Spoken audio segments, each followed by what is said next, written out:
سيئات أعمالنا من يهده الله فلا مضل له ومن يضلل فلا هادي له ونشهد أن لا إله إلا الله ونشهد أن محمدا عبده ورسوله قال الله تعالى في القرآن العظيم بعد أعوذ بالله من الشيطان الرجيم بفضل بسم الله الرحمن الرحيم وأقيموا الحج والعمرة لله صدق الله العليم قال النبي صلى الله عليه وسلم العمرة إلى العمرة كفارة لما بينهما صدق الله العليم புகழும் புகழ்ச்சியும் வல்லோனாகிய அல்லாஹுக்கே உரித்தாகுது.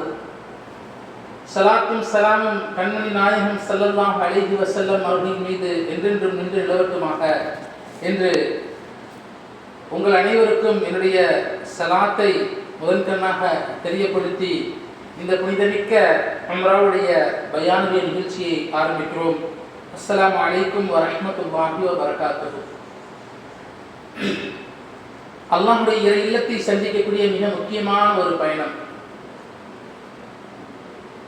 இந்தியாவில் 800 வருட இஸ்லாமிய ஆட்சி இருந்துச்சு. ஒரு வருடம் 2 வருடம் இல்லை. முஸ்லீம் முகலாய பேரரசர்கள் 800 வருஷம் இஸ்லாமிய ஆட்சி செஞ்சும் ஒரு மன்னர் கூட காபத்துல்லாவை கண்ணால காண முடியும். பணத்தை வைத்து, படை பலத்தை வைத்து, ஆட்சி அதிகாரத்தை வைத்து சாதித்து விட முடியாது. அல்லாஹ்வுடைய தௌஃபீக்.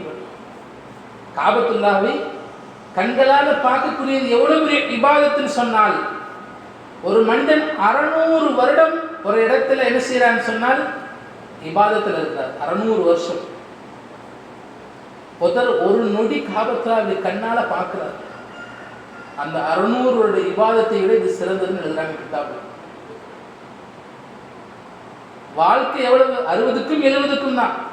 அப்போ ஒரு மனுஷனுக்கு வாழ்நாள் 10 மடங்கு கொடுக்கப்பட்டும் அதை இபாதத்திலேயே கழிச்சாலும் சரி, காபத்துல்லாவை ஒரு நொடி பார்க்கக்கூடிய பாக்கியம் இருக்கு, அது பெரும் பாக்கியம்.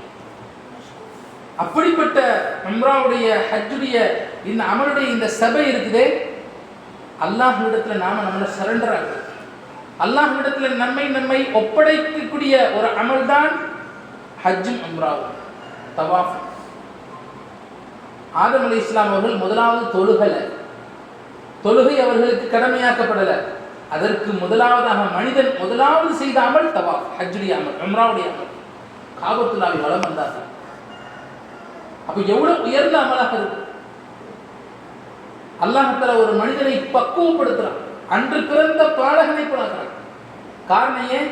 அல்லாஹ்வுக்காக செய்ய வேண்டிய செயலை அல்லாஹ்வுக்காக செஞ்சவுடன் அல்லாஹ் சந்தோஷமா இருக்கு. அல்லாஹ் குர்ஆன் சொல்லி காட்டுறான், வஅதீமுல் ஹஜ்ஜ வல் உம்ரத லில்லாஹ். ஹஜ்ஜையும் உம்ராவையும் எனக்காக செய்யுங்கிறான். அல்லாஹ்வுக்காக மட்டும்தான் செய்யணும். பேருக்காக, புகழுக்காக இவங்க போனாங்க, அவங்க போனாங்க, நாங்களும் போறோம், எல்லாரும் போயிட்டு வர்றாங்க, பார்க்க வேண்டிய இடம்லாம் பார்த்துட்டோம், இங்கேயும் போய் பார்த்துட்டோம், இப்படி அல்ல. என்னுடைய ரப்பை சந்தோஷப்படுத்த, அல்லாஹ் ரப்புல் இஸ்ஸத்தை சந்தோஷப்படுத்த கூடிய மிக முக்கியமான ஒரு அமல் உம்ரா.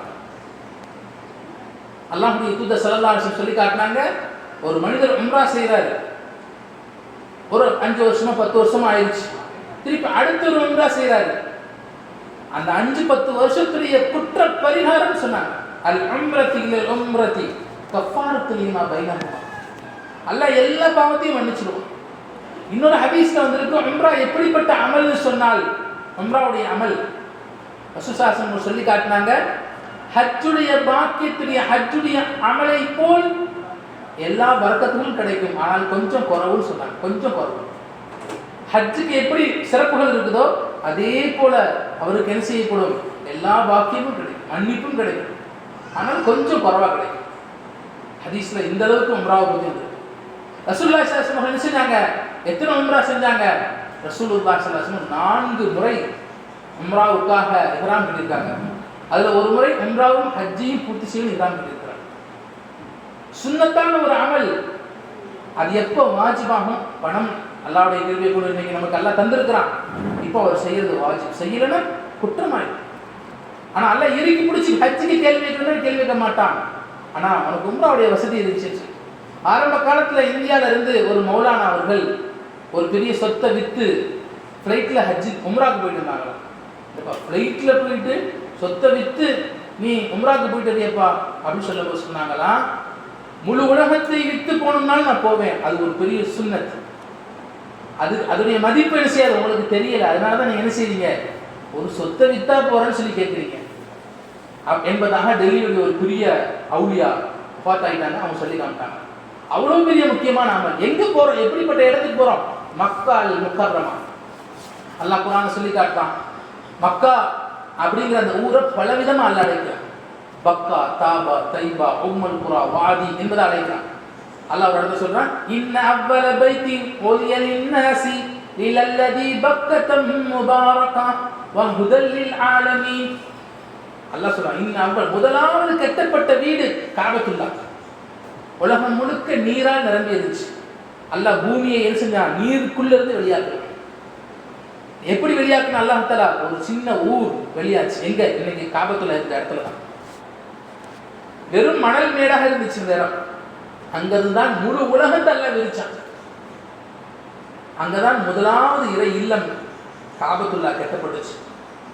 உலகத்திலே முதல் மஸ்ஜித் எது? காபத்துல்லாஹ். இன்ன அவ்வல பைத்தி முதலாவது வீடு ஒலியலின் நாஸ். யாருக்காக? இந்த மனிதர்களுக்காக. இந்த மனிதர்கள் என்னை வணங்குவதற்காக முதலாவது உலகத்தில் கட்டப்பட்ட வீடு. இலல்லதி பக்கத்தம் முபாரக, பரக்கத் பொருந்திய ஊர். அல்லாஹ் தஆலா பரக்கத்தான ஊருக்கு நம்மளை அழைச்சிட்டு போறான். அல்லாஹ் 2 ஊரை மட்டும்தான் பரக்கத்தான ஊருன்னு சொல்றான். அல்லாஹ் 2 ஊரை மட்டும்தான். ஒன்று மக்காவை பற்றி சொல்லும்போது சொல்றான் பக்கத்தம் முபாரகா, பரக்கத் பொருந்திய. பக்கா, மக்காவுக்கு பல பேர் சொன்னோமா, அதுல ஒரு பேர் பக்கா. இன்னொன்று என்னது? தாபா, தைபா, வாதி, உம்முல் குரா, அகிலத்தின் அன்னை. பரக்கத் பொருந்திய ஊர், பரக்கத் பொருந்திய ஊர். இன்னொரு இடத்த அதெல்லாம் சொல்ல, பலஸ்தீன் யுத்தம் நடந்து கொண்டு இருக்கு. அந்த பலஸ்தீன்ல பைத்துல் முகத்தஸ். சுப்ஹானல்லதி அஸ்ரா பி அப்திஹி லைலம் மினல் மஸ்ஜிதில் ஹராம் அல்லதி மினல் மஸ்ஜிதில் அக்ஸல்லதி பாரக்னா, பரக்கத் செய்யப்பட்ட பூமி. 2 பூமி தான் உலகத்துல பரக்கத் செய்யப்பட்ட பூமி. ஒன்று காபத்துல்லாஹ் இருக்கக்கூடிய மக்காவுடைய நகரம், மக்காவுடைய ஊர். இன்னொன்று இருக்குது பைத்துல் முகத்தஸ், பலஸ்தீன். இன்னைக்கு யுத்தம் சண்டை நடந்துகிட்டு இருக்கு அந்த பூமியில். இது 2 பரக்கத் செய்யப்பட்ட பூமி. அப்படி பரக்கத் செய்யப்பட்ட பூமிக்கு அல்லாஹ் நம்மை உம்ராவுக்கு அழைக்கிறான். மன்னாதி மன்னர்களுக்கும் கிடைக்காத பெரும் பாக்கி. தன்னை அரசர்களாக ஆண்டு கொண்டிருந்தவர்கள் உலகத்துல, அவர்கள்ட்ட இல்லாத செல்வமா, இல்லாத படைபலமா, பணபலமா, அல்லாஹ் ஒரு முறை கூட பார்க்கக்கூடிய பாக்கியத்தை கொடுக்கல. ஆனா நம்மளை போன்ற சாதாரண மக்களுக்கு அல்லாஹ் தந்திருக்கிறான். அல்லாஹ் நம்மை தேர்ந்தெடுத்திருக்கான், பொறுக்கி தேர்ந்தெடுத்து கபூல் செஞ்சிருக்கிறான். இன்னும் சொல்லுவாங்க ரசூலுல்லாஹி ஸல்லல்லாஹு அலைஹி வஸல்லம் அவர்கள், அல்லாஹ் ஒரு மனிதன் மேல ரஹ்மத்தான பார்வை பார்க்காத வரைக்கும் என்னுடைய காபத்துல்லாஹை அந்த மனிதனால பார்க்கவே முடியாது. அல்லாஹ்வுடைய தனிப்பட்ட ரஹ்மத் ஒரு மனிதன் மேல படும். நம்ம மேல அல்லாஹ் செஞ்சிருக்காங்க, தனிப்பட்ட ரஹ்மத்தை பொழிந்து அவருடைய வீட்டுக்கு அழைக்கிறான். எப்படிப்பட்ட ஊருக்கு அழைக்கிறான்? 1க்கு 1 லட்சம் என்ன. நம்ம ஊர்ல தொழுதம்னா ஒரு தொழுகைக்கு 2 ரக்காயத்து, ஒரு தொழுகை 2 ரக்காயத்து, 2 ரக்காயத்துக்கு நன்மை தான் கிடைக்கும். ஆனா மக்கால தொழுதா 2 லட்சம் ரக்காயத்து தொழுத நன்மை கிடைக்கும். 1க்கு 1 லட்சம் நன்மை. 1 ரூபா சதக்கா கொடுக்குறோம், 1 ரூபா சதக்கா. ஆனா மக்கால 1 ரியால் சதக்கா கொடுத்தோம்னு சொன்னா நம்ம ஊர் காசுக்கு 23 ரூபா, 24 ரூபா, 24 ரூபாய்க்கு கீழே அங்கே போய் ரியால் வாங்க முடியாது. 24 லட்சம் நம்ம ஊர் காசு சதக்கா கொடுத்த நன்மை கிடைக்கும். உடனடியாக பட்டோலையில் எழுதப்படும். ஒரு மனிதன் யாசீன் ஓதுறாரு, ஒரு யாசீன் ஓதுனா சொல்லப்படும் ஹதீஸ்ல வந்திருக்கு, ஒரு குர்ஆன் முடிச்ச நன்மை, ஒரு குர்ஆன் முடிச்ச நன்மை. இப்போ என்ன செய்யணும்? மக்கால ஒரு யாசீன் ஓதுறாருன்னா 1 லட்சம் குர்ஆன் முடிச்ச நன்மை. அவ்வளவு பெரிய பெரும்பாக்கி. 3 முறை குல்ஹுவல்ல சூரா ஓதுனா ஒரு குர்ஆன் முடிச்ச நன்மை. என்ன செய்றார் ஒரு மனிதர்? 3 முறை குல்ஹுவல்ல ஓதுனா மக்கால வச்சு 1 லட்சம் குர்ஆன் முடிச்ச நன்மை. எல்லாம் 1க்கு 1 லட்சம். மிகப்பெரிய நன்மை அல்லாஹ் தஆலா அள்ளி கொடுக்கக்கூடிய இடம். 120 ரஹ்மத் இறங்கிக் கொண்டே இருக்கு. தொடர்ச்சியாக 120 ரஹ்மத். தவாஃப் செய்யக்கூடியவங்களுக்கு 60. யார் யார் தவாஃப் செய்ய கால உயர்த்துறார், 70,000 பாவங்கள் மன்னிக்கப்படும், 70,000 நன்மைகள் எழுதப்படும். ஒரு ஹதீஸ் வந்து 1 லட்சம் நன்மை எழுதப்படும். இன்னும் சொல்லப்படுது, தவாஃபுடைய நேரத்தில் கேட்கக்கூடிய துஆவை அல்லாஹ் மறுக்கிறதே இல்லை, உடனடியாக அல்லாஹ் கொடுத்து. தவாஃப் எப்படிப்பட்ட அமல்? அல்லாஹோடு நான் இணையக்கூடிய அமல், அல்லாஹோடு நம்மை இணைச்சு கொள்ளக்கூடிய அமல். இன்னும் சொன்னாங்க, யார் இபாதத் செய்வார்களோ அவர்களுக்கு 40 ரஹ்மத் இறங்குது. காபாவை கண்ணால பார்க்கக்கூடியவங்களுக்கு 20 ரஹ்மத். அல்லாஹ் ஒரு நாளைக்கு உலகத்துக்கு 121 ரஹ்மத் இறங்கி வைக்கிறாங்க. எத்தனை ரஹ்மத்? அதுல 120 எங்க தான் இறங்குதான்? காபத்துல்லா மேலதான் இறங்குது. நேரடியாக அல்லாஹுடைய அந்த 7 வானத்துக்கு மேல மஸ்ஜித் மஅமூர்னு சொல்லக்கூடிய பைத்துல் மஅமூர், மலக்குமாருடைய பள்ளி 7 வானத்துக்கு மேல், அதுக்கு மேல் அல்லாஹ்வுடைய அர்ஷ், அதுக்கு மேல் அல்லாஹ்வுடைய குர்ஷுக்கு மேல் அல்லாஹ்வுடைய புறத்திலிருந்து வருது. ஒரே ஒரு ரஹ்மத் தான். இமாம் ஜமாத் தக்பீர் கட்டின உடனே இமாமுடைய தலையில பின்னாடி காமச்சொன்ன முக்ததி வலது சஃப்ல இடது சஃப்ல அப்படியே போகுது, பின் சஃப் முன் சஃப். மீதி 120 ரஹ்மத் ஒரு இடத்துல இறங்குதுன்னு சொன்னா எவ்வளவு பெரிய பாக்கியமான ஊர் அல்லாஹ் தஆலா சொல்லி காட்டுறான். மேலும் முதலில் ஆலமி, நேர் வழிக்கான ஊர். நாம நேர் வழியில சொர்க்கத்துக்கான வழிக்கு அடையணும்னு சொன்னால் நம்முடைய முகத்தை காபாவின் பக்கம், அல்லாஹ்வுடைய இல்லத்தின் பக்கம் திருப்பணும். அவன் நம்மை பொருந்தி கொள்ளக்கூடிய இடம். ஆதம் அலைஹிஸ்ஸலாத்துக்கு மன்னிப்பு எங்க கிடைச்சிச்சு? காபத்துல்லாஹ்ல தவாஃபை பூர்த்தி செஞ்சவங்க மன்னிப்பு கிடைச்சிச்சு. வானலோகத்தில் செய்த தவறுக்குரிய அந்த குற்றத்துடைய மன்னிப்பையும் அல்லாஹ் அவருடைய அந்தஸ்தை உயர்த்துவதற்கும் அந்த தவாஃபை காரணமாக ஆகும். கண்ணியவான்களே, அப்படிப்பட்ட இடத்துக்கு அல்லாஹ் நம்மளை அழைக்கிறோம். இன்னும் சொல்லப்படுது இப்ராஹிம் அலைஹிஸ்ஸலாம், அல்லாஹ் தஆலா குர்ஆன்ல சொல்றான், தன்னுடைய நண்பர்னு ஒருத்தர் சொல்றான். அல்ல இப்ராஹிம் அவங்களுடைய குடும்பம் வாழ்ந்த ஊர் மக்கால் முக்கர்ரமா, ஈருலக தலைவர் எம்பெருமானார் ஸல்லல்லாஹு அலைஹி வஸல்லம் வாழ்ந்த பூமி, பிறந்த பூமி. 53 வருஷம் வாழ்ந்தது. அப்படிப்பட்ட சத்திய மார்க்கத்தை கொண்டு வந்த அல்லாஹ்வுடைய தூதருடைய ஊருக்கு போக இருக்கிறோம். எவ்வளவு பெரிய பாக்கியம்! சொல்லப்படுது அல்லாஹ் தஆலா நமக்கு இந்த பாக்கியத்தை தர்றானே, இது இந்த ஒரு முறை அல்லாஹ் நம்மளை அழைச்சிட்டு போறான்ல, இதுக்கு வாழ்நாளெல்லாம் சஜ்தாலேயே இருந்து நன்றி செலுத்தினாலும் சரிதான், முழுமையாக நன்றி செலுத்தியவர்களாக கருதப்படலாம். அவ்வளவு பெரிய பாக்கியம். எப்படிப்பட்ட அமலுக்கு? நபிமார்கள் செஞ்ச அமல், சஹாபாக்கள் எல்லாருடைய பாதமும் எல்லாருடைய மூச்சு காத்தும் அடங்கி இருக்கக்கூடிய பூமி, எல்லாருடைய மூச்சு காட்டும் காலடிப்பட்ட பூமி எங்கன்னு சொன்னா மக்கால் முக்கர்ரமா. எல்லா நபிமார்கள் வந்திருக்கிறாங்க, எல்லா சஹாபாக்கள் வந்திருக்கிறாங்க, நல்லடியார்கள், அவுலியாக்கள், அன்பியாக்கள், குத்துப்மார்கள் ஒன்று சேரக்கூடிய இடம். நல்லடியார்களுடைய இஜ்திமான்னு சொன்னா அது எங்க? மக்கால தான். எல்லா நல்லடியாரும் ஒன்று சேரக்கூடிய இடம். அப்படிப்பட்ட இடத்துக்கு எல்லாம் நம்ம அழைச்சிட்டு போறோம். உம்ராவுடைய அமலுக்காக அங்க போய் கேட்கக்கூடிய துவாவை எல்லாம் மறுக்கிறதே இல்லை. 15 இடம் இருக்குது துவா கபூலாகக்கூடிய இடம். அந்த இடங்கள்ல எதை கேட்டாலும் அல்லாஹ் ரப்பல் இஸ்ஸத் கொடுத்தே தீர்வு. 15 இடம் இருக்கு மக்கால. முதலாவது காபத்துல்லாவுடைய உள் பகுதி துவா கேட்டா நிச்சயமா துவா கபூலாகும். அதை கொஞ்சம் விட்டுட்டு கட்டியிருக்கிறாங்க. ரெண்டாவது ஹத்தீம்னு சொல்லுவாங்க, யூ ஷேப்ல வளைவா இருக்கும். நம்ம காபாவுடைய படங்கள்ல அடிக்கடி பார்த்துருக்கோம், யூ ஷேப்ல இருக்கும் அந்த ஹத்தீம். அந்த இடம் இருக்குது காபாவுடைய உள்பகுதி. ஆயிஷா நாயகி அம்மையார் கேட்டாங்க ஸல்லல்லாஹு அலைஹி வஸல்லம் உங்கள்கிட்ட, அல்லாஹ்வுடைய தூதரே, காபாவை நீங்க வெற்றி கொண்டுட்டீங்கன்னா நான் 2 ரக்காயத் காபத்துல்லாஹ்ல தொழுகணும்னு ஆசைப்பட்டேன்.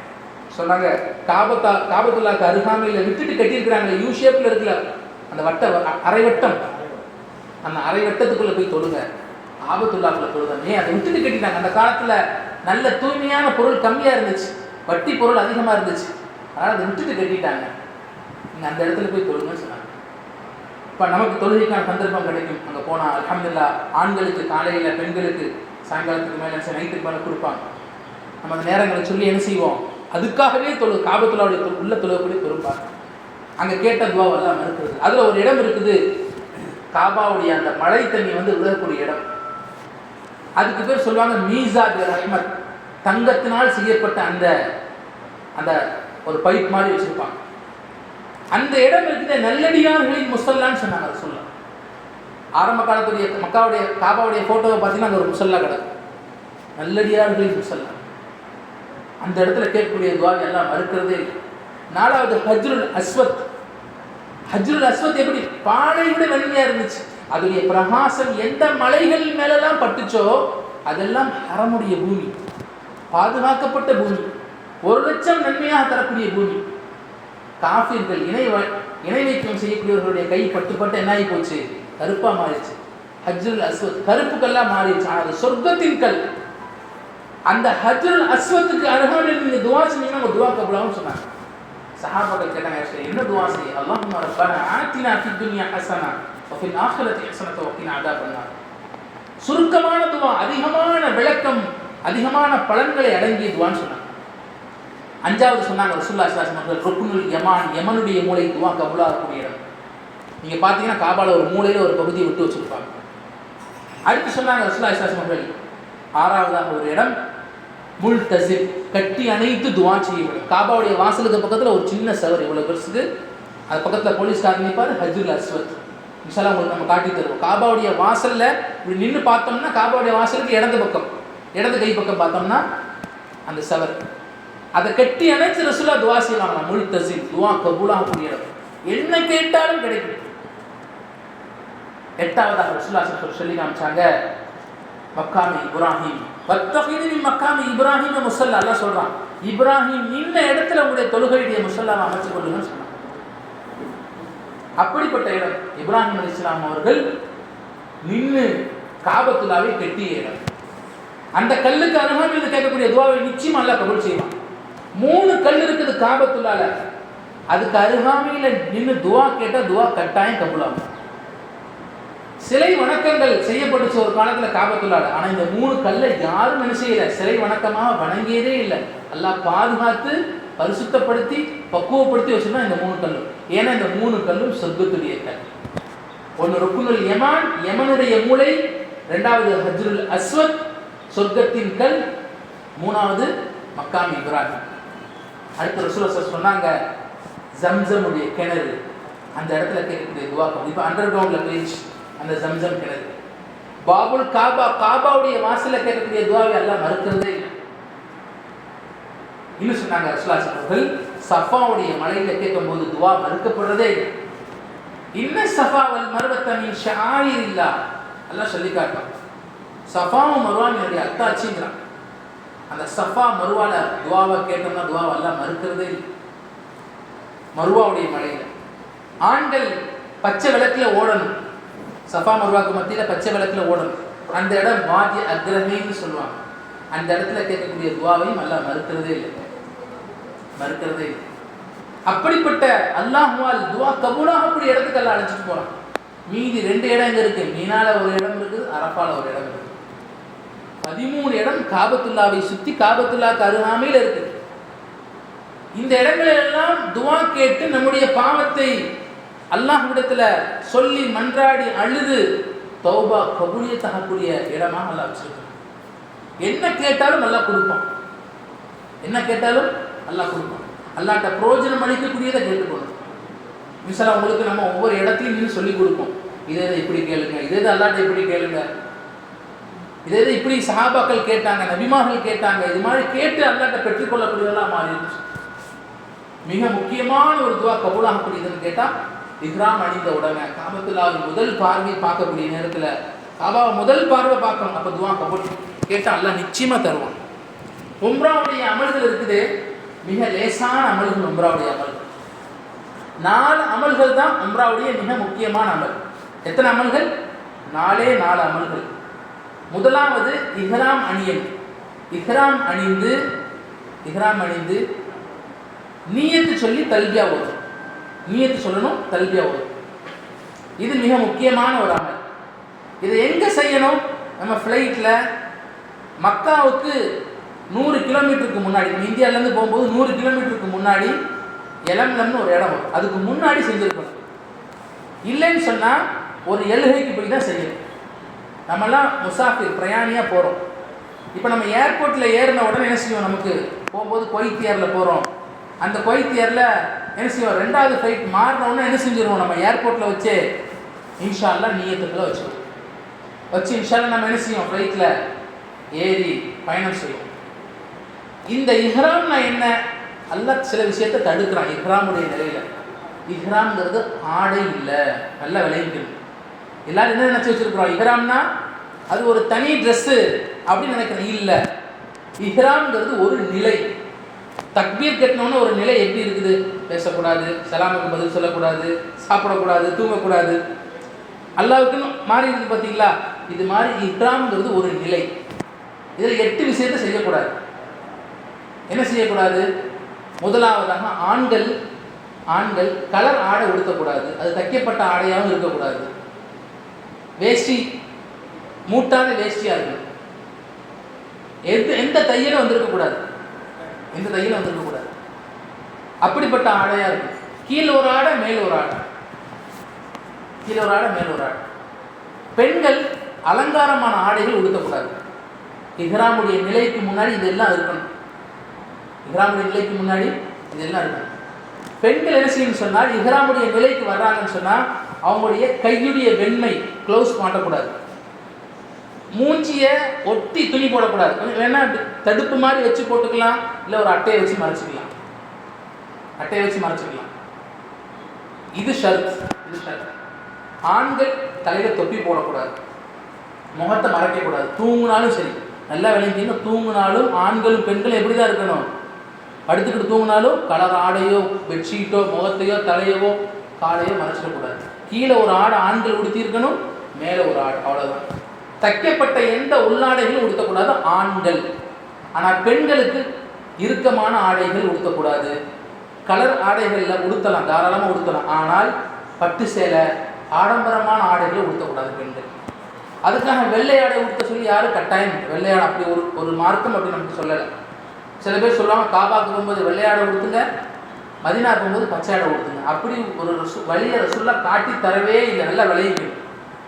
அப்படி ஒரு வழிமுறை நம்ம ஊர்களில் அப்படி ஏற்பட்டுருச்சு. நம்ம ஊருடைய வழிமுறை நம்ம பின்பற்றதில்லை. அல்லாஹ் ரசூல் சொல்லியிருக்கானான்னு பார்க்கணும். அல்லாஹ் ரசூல் அப்படி நமக்கு வழி காட்டவே இல்லை. என்ன செய்யணும்? இது சாதாரண இருக்கிற ஆடைகள், நல்ல ஆடைகளை. பெண்களுக்கு ஃபர்தா ரொம்ப அவசியம். பெண்களுக்கு ஃபர்தா, கருக்கு ஃபர்தா சிறந்த ஃபர்தா எல்லா நேரத்திலும். அதுக்கு மேலே மக்கள் தான் போட்டிருப்பாங்க, அவ்வளோதான். இதுக்கு முன்னாடி ஒரு குளிக்கிறது சுன்னத்.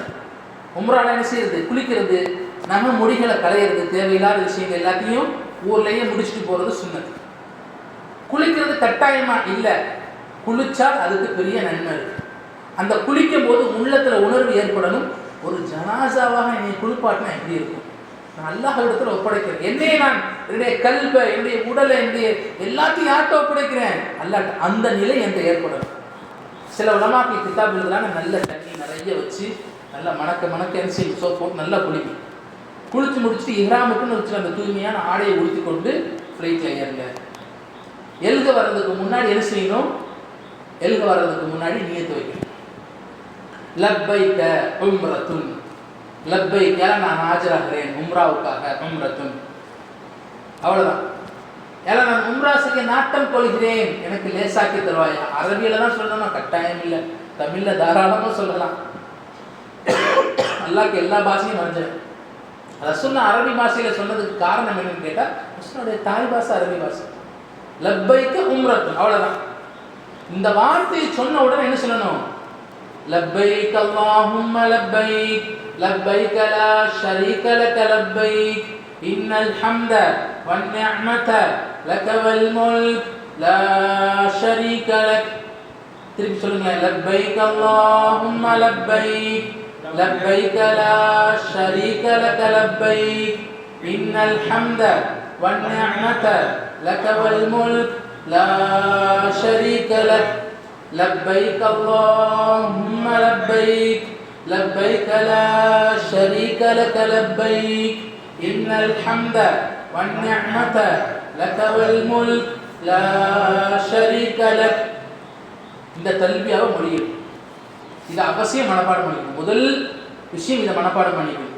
நான் சொல்றதை கொஞ்சம் ஆண்கள் பெண்கள் கவனமாக எடுத்துக்கொள்ளுங்க. தல்பியா ரொம்ப அவசியம். அடுத்து அல்ஹம்து சூராவை சரி செஞ்சுக்கணும். இந்த 10-15 நாளைக்கு என்ன செஞ்சிருக்கணும்? நான் சொல்லக்கூடிய ஒரு 7 விஷயம் சொல்லுவேன். இந்த 7 விஷயத்தை நீங்கள் உங்களுக்குள்ள வீடுகளில் டெய்லி பேசி, இல்லை தெரியாதவங்க அஜர்த்திட்ட போய் கேட்டினாலும், ஆலிமாக்களை கேட்டினாலும் சரி செஞ்சுக்கணும். தெளிவாக நமக்கு தெரியும், கொஞ்சம் அரைக்குறையா முன்னப்பின இருக்கும், யாரையும் குறை சொல்றதுக்கு இல்லை, நம்ம சரி செஞ்சுக்க கொடுக்க நேரம். முதலாவது தல்பியா, ரெண்டாவது அல்ஹம்து சூரா. ஏன் 2 ரக்காயத்து எங்கே போனாலும் தொழுவோம். இப்போ அல்ஹம்து சூராவை சரி செஞ்சுக்கணும். அடுத்து எப்போ தொழுதாலும், உம்ராவுக்கு எப்போ தொழுதாலும், உம்ராவுடைய நாட்கள் எப்போ தொழுதாலும், முதல் ரக்காயத்தில் குல்யாயுல் காஃபிரூனும், ரெண்டாவது ரக்காயத்தில் குல்ஹுல்லாம் ஓதுறது தான் சுன்னத்.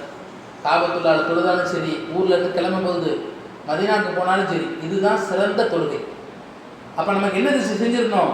அல்ஹம்து சூராக்கு அப்புறம் குல்யாயுல் காஃபிரூன் சூரா 3வது, 4வது குல்ஹுல்லா சூரா நல்லபடியாக மனப்பாடம் பண்ணி தெளிவாக ஓதும். அடுத்து தவாப் சுத்தம் போது நமக்கு அதிகமாக மூணாவது கலிமா தான் அதிகமாக, ஏன்னா சஹாபாக்கள் ஓதிருக்கிறாங்க, சத்தம் ஓதிருக்கிறாங்க சஹாபாக்கள். அந்த மூணாவது கலிமாவை மனப்பாடம் பண்ணியிருக்கு. மூன்றாவது கலிமான சுப்ஹானல்லாஹி வல்ஹம்துலில்லாஹி வலா இலாஹ இல்லல்லாஹு வல்லாஹு அக்பர் வலா ஹவ்ல வலா குவத்த இல்லா பில்லாஹ். இதான் மூன்றாவது கலிமா. ஆனால் தொங்கோட்டம் ஓட்டுறோம் பாருங்க, ஹாஜரா அம்மையார் இஸ்மாயில் இஸ்லாம் தவித்து தாகத்தினால துடிக்கும் போது தொங்கோட்டம் ஓடினாங்களே, சஃபா மருவா அந்த மலை குன்றுக்கு நடுவில் ஓடுவோம். இப்போ மலையெல்லாம் இல்லை, இப்போ சரிசமமாக ஆயிடுச்சு எல்லாம். அந்த இடத்துக்கு பேர் சை செய்யறதுன்னு சொல்லுவாங்க, தொங்கோட்டம் ஓடுறது. இங்கே மட்டும் நான்காவது கலிமா. இப்போ ஆறாவது எது ஓதணும், ஆறாவது எதை மனப்பாடம், நான்காம் கலிமா ரொம்ப லேசு. லா இலாஹ இல்லல்லாஹு வஹ்தஹு லா ஷரீக லஹு லஹுல் முல்கு வலஹுல் ஹம்து வஹுவ அலா குல்லி ஷைஇன் கதீர். இது மனப்பாடம் பண்ணிக்கணும். ஏழாவது மிக முக்கியமான துவா, ரப்பனா ஆத்தினா ஃபித் துன்யா ஹஸனா வஃபில் ஆখিরাতি ஹஸனத்தம் வகினா அஸாபன்னார். இந்த ஏழையும் நம்முடைய வீட்டில் இப்போ இருக்கக்கூடிய நாட்களில் என்ன செஞ்சிடணும், தெளிவாக மனனம் செஞ்சு சரியாக ஓத கற்றுக்கணும். இது இருக்கக்கூடிய நாட்களில் பயன்படுத்தணும். ஏன்னா இது ரொம்ப மிக முக்கியமான ஒரு இது. இப்போ நம்ம என்ன செய்ய போகிறோம்னு சொன்னால், ஏர்போர்ட்டில் கிளம்புன உடனே நீங்கள் வச்சு கல்வியாக ஓதிடுவோம். இந்த கல்வியாக ஓதிட்டு கையேந்தி துவா செய்யும். துவாவை எல்லாம் நிச்சயம் கபூல் செய்யும். இஹ்ராம் அணிந்து கல்வியாக ஓதுனதுக்கப்புறம் யார் என்னிடத்துல கையேந்துவார்களோ அவங்க என்ன கேட்டாலும் நான் கொடுப்பேங்கிறான். அழுது துவா செய்யும். உம்ரா கபூலியத்துக்காக மீண்டும் மீண்டும் சந்ததி சந்ததியாக இந்த புனித பூமிக்கு வரணும் அப்படின்னு அழுது துவா செய்யும். நம்ம இதுக்கப்புறம் ஒரு 7 விஷயம் செய்யக்கூடாது. ஆடை உடுத்திட்டோம், 7 விஷயம் செய்யக்கூடாது. என்ன விஷயம்? வேட்டையாடக்கூடாது, வேட்டையாடுறவங்களுக்கு உதவி செய்யக்கூடாது. அது எந்த உயிரினத்தையும் கொல்லக்கூடாது, ஒரு பேனை கூட கொன்றக்கூடாது. பெண்கள் வீட்டிலே என்ன செஞ்சிடணும், அதுக்கெல்லாம் மருந்து தேய்ச்சி சரி பண்ணிட்டு வரணும். ஆண்கள் சரி, சில பேருக்கு இப்போ ஆண்களுக்கு இருக்குன்னு ஒருத்தர் சொன்னார் என்கிட்ட, ஆச்சரியமாக இருந்துச்சு. என்னப்பா இருக்கும், சில பேருக்கு அந்த மண்டையில் கசப்புத்தன்மை இல்லைன்னா அந்த இது சரி செஞ்சுக்கணும். அதெல்லாம் ஒரு உயிரை கொண்டுட்டோம்னு சொன்னால் என்ன ஆகிடும், ஒரு ஆடு அறுத்து கொடுத்தா தான் உம்ரா ஏற்றுக்கொள்ளப்படும். கொசு அடிச்சிடக்கூடாது, எறும்பு அடிச்சிடக்கூடாது, இலை தலைகளை பறிச்சிடக்கூடாது. எல்லாம் உயிரினம் தான். எந்த உயிரினையும் வேட்டையாடக்கூடாது, வேட்டையாடுறவங்களுக்கு உதவி செய்யக்கூடாது, எதையும் எடுத்து கொடுத்துடக்கூடாது. காபத்துள்ள புறாக்கள் நிறைய நிற்கும், விரட்டக்கூடாது, எதையும் பிடிச்சிடக்கூடாது. ரொம்ப கவனமாக இருக்கும். இதெல்லாம் இஹ்ராமில் தடுக்கப்பட்டிருக்கு. அடுத்து நறுமணம் பூசக்கூடாது, நறுமணம் உள்ள பொருளை தொடக்கூடாது. காபத்துலாவே வேகமாக தொட்டோம், நறுமணம் ஃபுல்லாக பூசி இருக்கு, போன உடனே போய் காபத்துலா போய் தொட்டுட்டோம்னா ஒரு ஆடு கொடுத்தா தான் உம்ரா போடும். உம்ராவெல்லாம் முடிச்சு இஹ்ராம்லேருந்து வெளியில் வந்ததுக்கப்புறம் முடியை கட் பண்ணதுக்கப்புறம் தான் என்ன செய்யணும், காபாவை தொடணும், நறுமணம் பூசணும். அதெல்லாம் அப்புறம் தான். அதே போல் நிக்காஹ் சம்பந்தமான எந்த பேச்சுக்களும் பேசக்கூடாது, கல்யாண சம்பந்தமான பேச்சுக்கள் பேசக்கூடாது. அடுத்து சண்டை மூட்டுறது, சண்டை சச்சரவுகள் ஈடுபடுறது. தன் மனைவியாக இருந்தாலும் என்ன செய்யக்கூடாது, கண்ணாலேயோ செயலாலேயோ கைகளாலேயோ எந்த சமிக்கையும் காட்டக்கூடாது. ரொம்ப கவனமாக இருக்கணும். நகமுடிகளை பிச்சிடக்கூடாது, நகமுடிகளை பிச்சிடக்கூடாது. அதே நேரத்தில் உறுப்புகளில் சில உறுப்புகள் திறந்தே இருக்கணும். கால் இருக்கு பாருங்க, சாதாரண செப்பல் தான் ஆண்கள் போடணும். சாதாரண செப்பல், வி ஷேப்பில் இருக்கக்கூடிய செப்பல், ஷூ வடிவிலான செப்பல்கள் போடக்கூடாது. இஹ்ராமுடைய நிலையில் வி ஷேப்பில் இருக்கக்கூடிய செப்பல் தான் போடணும். தைக்கப்பட்டது போடலாமா, தைக்கப்பட்ட செப்பல் தாராளமாக போட்டுக்கலாம். செப்பலில் தையல் வரத்தான் செய்யும். ரசூலுல்லாஹ்வுடைய காலத்தில் ரசூலுல்லாஹ் தைக்கப்பட்ட செப்பலை தான் போட்டிருந்தாங்க. பெல்ட், தைக்கப்பட்ட பெல்ட் போடலாமா, போடலாம். ஆனால் ஆடையை உடுத்தக்கூடாது. ஆடை என்ன செய்யக்கூடாது, தைக்கப்பட்ட ஆடைகள் உடுத்தக்கூடாது. பெண்களுக்கு இந்த எந்த ஷர்ட்டும் கிடையாது. முகம் திறந்துருக்கணும். முகத்தை மறைக்கிறது தான் முகத்தை ஒட்டி வச்சு மறைக்கக்கூடாது, தூரமாக வச்சு மறைச்சிக்கலாம். அந்நிய ஆண்கள் வருவாங்க, வயசு பிள்ளைகள் இருப்பாங்க, என்ன செய்வாங்க, முகத்தை மறைக்கிறதுல ஒரு புக்கை வச்சு என்ன செஞ்சுக்கோங்க, இப்படி மறைச்சிக்கலாம். கையுடைய வெண்மை தெரியணும், கையுடைய வெண்மை, அதாவது க்ளோஸ் போடக்கூடாது. ஆனால் கையில் மருதாணி தாராளமாக வச்சுக்கலாம். டிசைனோட மருதாணியில் சாதாரணமான மருதாணி கைகளில் பெண்கள் வச்சுக்கலாம்.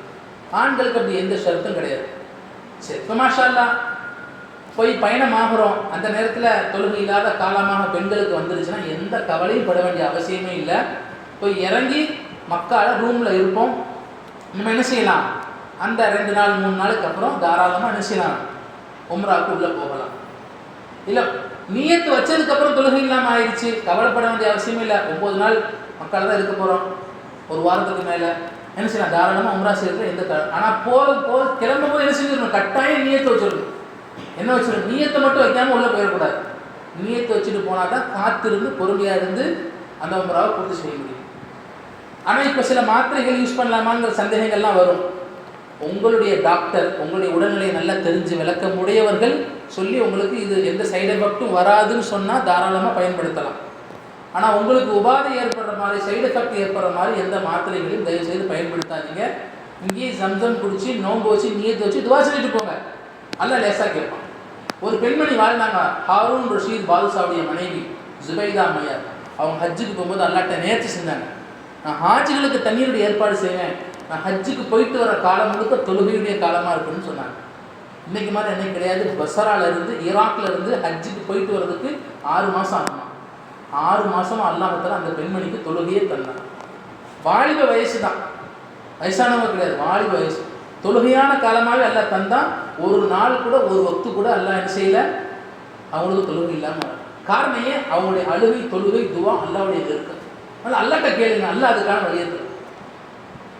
நியத்து வச்சுட்டு என்ன செஞ்சிடும், நம்ம உள்ளே போயிடுவோம். உள்ளே போனதுக்கப்புறம் காபத்துல்லாவுடைய நெருக்கத்தில் நமக்கு தங்க வைப்பாங்க. அங்கே தங்கி இருந்து முதல் என்ன செய்யணும், சுய தேவைகளை பூர்த்தி செய்யணும். ஆடைகளை எக்காரணத்தை கொண்டு மாற்றக்கூடாது, ஆண்களும் சரி பெண்களும் சரி. ஏதாவது படக்கூடாது, நஜீஸ் பட்டுச்சுன்னா கழுவி உடுத்திக்கணும், சோப்பு வச்சு கழுவக்கூடாது. சோப் லோஷன் இது எல்லாமே தடுக்கப்படுது, ஏன்னா இதெல்லாம் வாசனை தெரியும். சொல்லுவாங்க மிஸ்வாக் செய்யுங்க, பேஸ்ட்டு போடாது. வெறும் பல் துளக்கிக்கங்க, பேஸ்ட்டு போட்டு துளக்காது.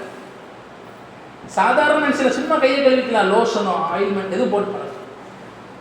தைலம் தேய்க்கலாமா, நோய்க்காக தலை வலிக்குது நோய்க்காக தைலம் கொஞ்சமாக தேய்ச்சிக்கலாம், தப்பு இல்லை. ஆனால் சும்மா சும்மா உரியக்கூடாது. ஒரு ஹேபிட்டாக ஒரு பழக்கமாக உரிகிறமே இது தடை செய்யும். ரொம்ப கவனமாக இருக்கும். நகத்தை முடியை பிச்சிடக்கூடாது, இப்படி என்ன செஞ்சிடக்கூடாது. ஒழு செஞ்சால் கூட அப்படியே துணி வச்சு ஒத்தி எடுத்துக்கணும். ரொம்ப பரட்டு பரட்டுன்னு இழுக்கக்கூடாது. முடிகளை எந்த முடியும் தெரிஞ்சு பிடிக்கிட்டோம்னா ஒரு ஆடு கம்மு கொடுக்கணும். தெரியாமல் கைப்பட்டு இப்படி சில முடி உதிருது, தெரியாமல் எப்படி செய்யுது உதிருது. ஆனால் நம்ம கைப்பட்டதுக்கப்புறம் இதுக்கு சதக்கா கொடுக்கணும்.